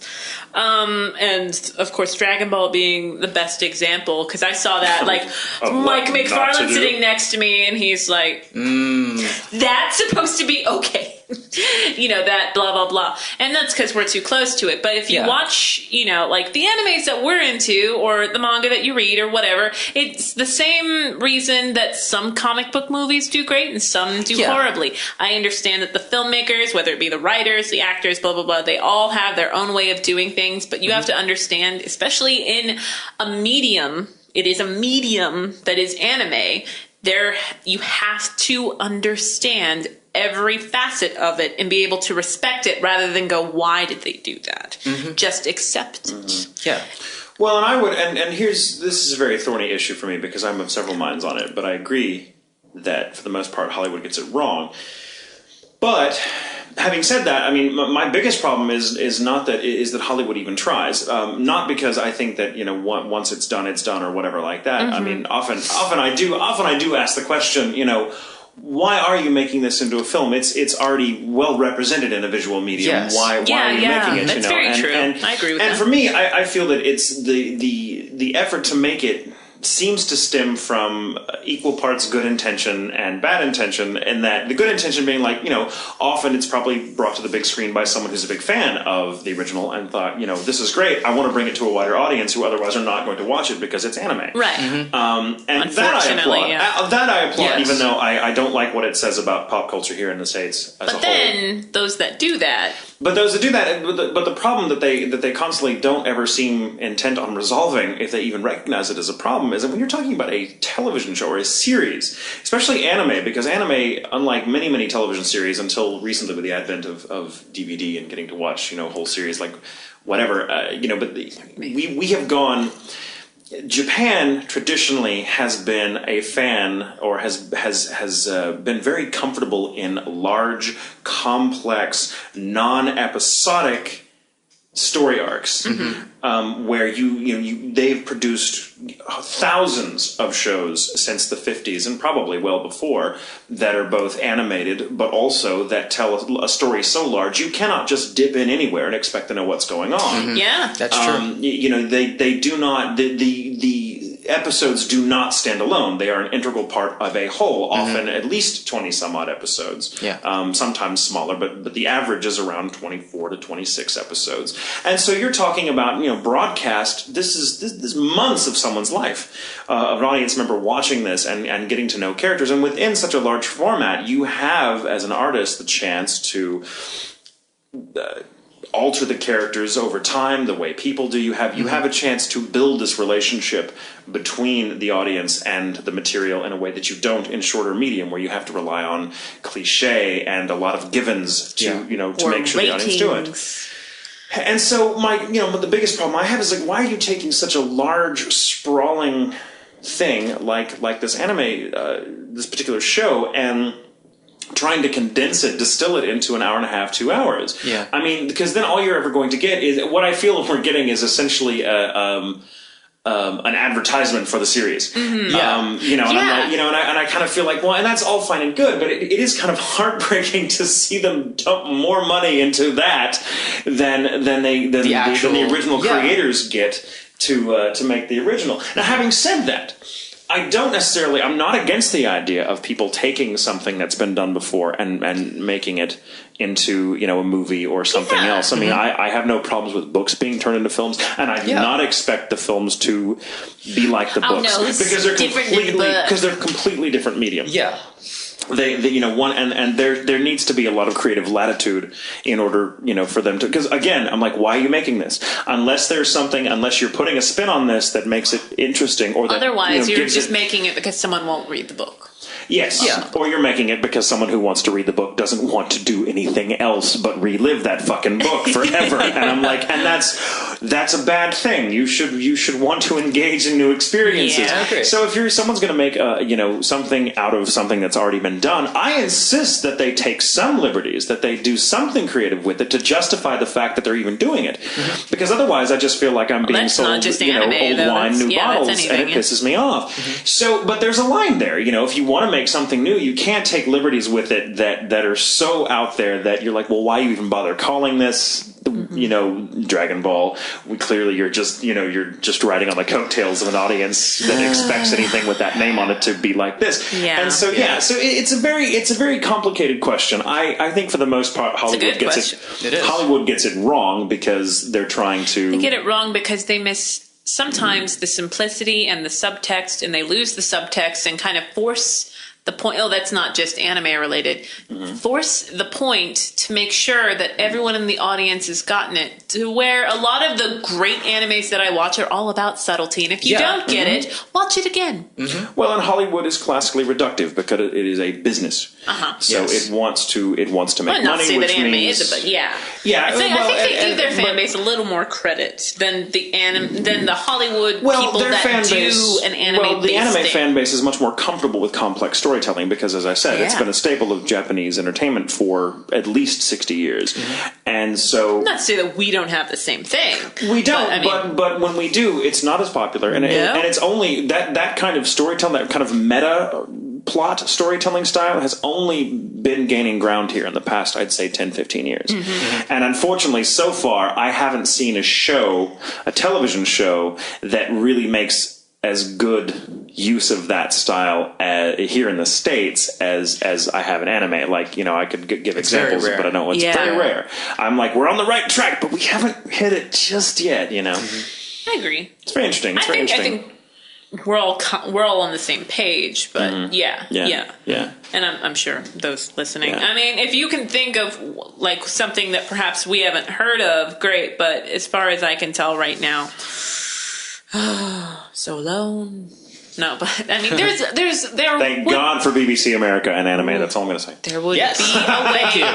There would be a way to do particular things, but I just don't think someone has, as of right now, there hasn't been someone that can put forth the effort without destroying it in a way. Mm-hmm. And I mean, you have to also cater to the mainstream. Yeah. And as fans, we're not part of that mainstream audience by any means. So our standards and everything are a little different, which is why a lot of television that we would think is good gets canceled. Mm-hmm. Because, well, it wasn't appealing to the masses, Well, that brings us to the whole other issue of the way a show's popularity is gauged by the studios and by, like, say, the Nielsen ratings is completely difficult. They can't track it anymore. Yeah. Like, television shows get canceled these days, not because no one's watching them, but because the way they determine who's watching it is completely obsolete for the way we watch television now. Yes. And so they think, oh, only 4 people are watching this, when in fact hundreds of thousands of people are watching it, but maybe they're watching it on their DVR, or maybe they're looking at it on Hulu or something, And they've gotten, as far as I know, they haven't really gotten very who can actually make it when it's actually airing now? Who? Yeah. Other than children. Children or retirees, and those are the biggest television audience that they still, and that's why most of the shows that are on television that survive for so long are shows like. I mean, come on! You've got shows like Law and Order, or that lasts forever. But you've got shows like Firefly, which had a huge following, and yet that show dies very quickly. Even though it clearly had a huge enough following that pushing daisies. But then something like Everybody Loves Raymond is on for 9 years. Well, what does that tell you? The people that are watching television the most consistently in the old-fashioned way, in other words, still making the numbers, are Simpsons, are retirees who frankly don't have very sophisticated taste in entertainment media. At least the majority of them being that they want to watch something to turn off their brain or they want to watch something that resembles what they grew up with, and that's why a lot of television sitcoms and stuff, network television shows. There's been you watch a lot of network shows, even the most popular network shows that are on television right now in every particular resemble the same stuff they were doing in the 50s. It's you've got your crime drama. I mean, someone with the argument for me for Lost once about, well, come on, Lost is like the first time that science fiction has been as popular. You better not make I'm this long. I'm really not. I'm saying this to illustrate the disconnect between, current audiences who are watching television and these medium in completely new ways that are difficult to track versus people who watch in the old-fashioned way. This person was arguing that, Lost was like one of the first really truly successful science fiction franchises on television. I'm like, what are you talking about? Science fiction has been a staple, has been a cornerstone of broadcast television since its inception. And I started naming all these shows. I'm like, you've got your Star Trek, you've got your Twilight Zone, you've got your Outer Limits, you've got Battlestar Galactica, the old one and the new one. You've got all that. I'm like, sci-fi has been with us for a long time. Lost is nothing new as a science fiction, in that it's science fiction genre. Yeah. But to this person, they were like, well, I just never thought about that. And I'm like, but yeah, the way people watch television now is just difficult to track. And producers and companies and whoever, and Nielsen ratings and all that, are so scrambling to keep on top of that unfortunately what we're left with in movies as well, but certainly on television, is basically everything on television right now is shit old people watch. People watch for the most part. And if it's not a reality show, which is nothing. But wait, that's a whole other show. Can of worms. Woo! Shutting that Thanks, Andrea. Reality shows are just a great way to make a show cheaply, because you can exploit a person who wants to be famous for 5 days or however long. You don't have to hire writers. Or just good editors. Somebody was asking me, like, well, why haven't they made one like one, kind of following like anime? And I'm like, let's not wish that upon us. What kind of reality show would that be? It'd be the most boring thing in the world. And the flaps would be perfect. I mean, I would love to see someone make a bona fide documentary about, say, convention going, but that's not the same as a reality television show. Reality TV is not documentary. Clever. I know, I'm very clever. Yay! You can suck it. I can. I'm good at it. Hey, Micah! I have certificates. Okay. Announcements. I'd say we're done with the questions, yes? Yeah, we're done with the questions. Yeah. I think we've Thanks, gotten all of them. everybody. Remember, we like to message you and remind you that everybody that sends in a question, there's no guarantees, but really appreciate this. We got a lot of awesome questions. Yes, we do even if we didn't the perhaps effort get to them. You show, and if we didn't get to your questions, Mike is so popular. We got so many. Just calm down. Well, What? I don't know. What was that? That was a new voice. Do it again. Let me see. So, first weekend of August, you're going to be at San Japan. Mm-hmm. Yes, I'll be at San Japan. It's going to be fun. First weekend of September, I will be at Anime Fest. Woo! Yeah. And it's going to be like me, Jeremy, and Leah. I want to go. And, Awesome. Hopefully some guys will be there. Otherwise, it's just going to be us going, oh my God. Be a total clam bake. Gonna jam out with our clam out. What? It's an old stupid thing. I'm gonna edit that out. No, I won't. I think you should keep that in. And I was bartending. I'd never heard that expression because it's always like, when rock out, cock out. And I'm like, well, what did ladies say? And the chick said it. I'm like, jam out with your clam out. I'm like, that sounds horrible. It does sound horrible. So does the other one. They all sound pretty bad. Yeah. Okay, we are doing as much work as the Halloween special last year was. It was totally worth it. You poor thing. That was you were pulling your hair out over that one. You have no idea. It was really hard. So good. It was so all you worth had the to ball do was patches. show up. And they were like, it sounded great. I'm like, it better have sounded great. Oh my God. I know. I told Terri that it sounded great, and she kicked me in the balls. You did. I would never kick you in the balls. You have. Repeatedly. She lies. I would never kick you in the balls on a Tuesday if you weren't actually here. That's a horrible me. That's very horrible. The scars and the bruising.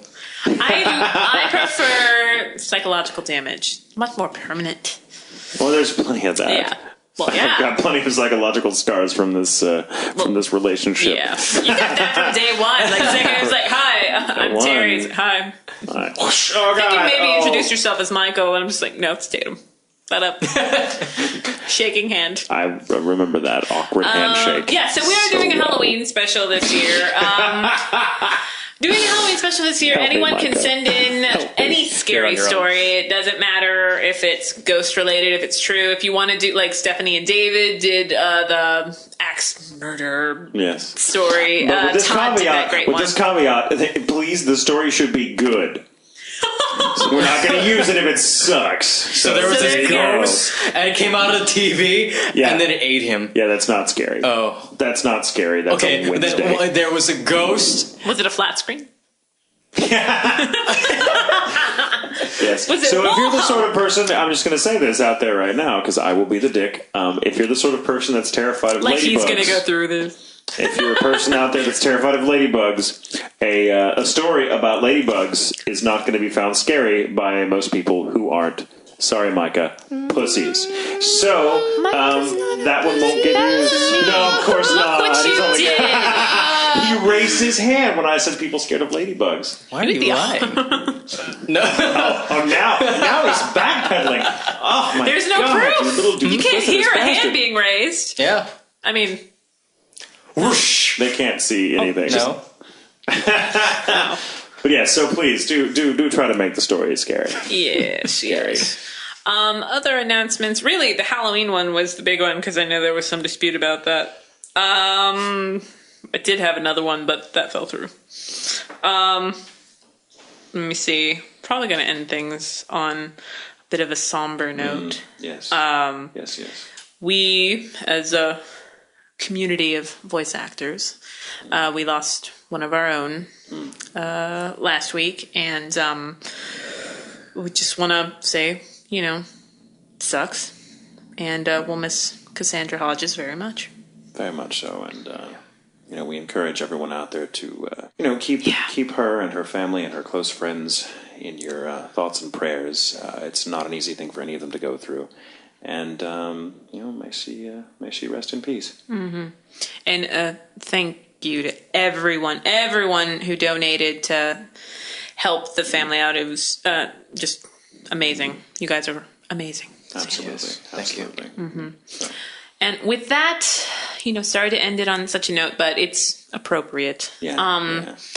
We'll let you guys go. Our guest in August will be Aaron Dismuke. Might do a chat in between now and then. And we'll talk to you guys later. Cool. Micah, Yeah. thank you so much for coming back. Yes. It's been a pleasure having you again. Thank you for having me. Hope we didn't scare you off for next time. It's okay.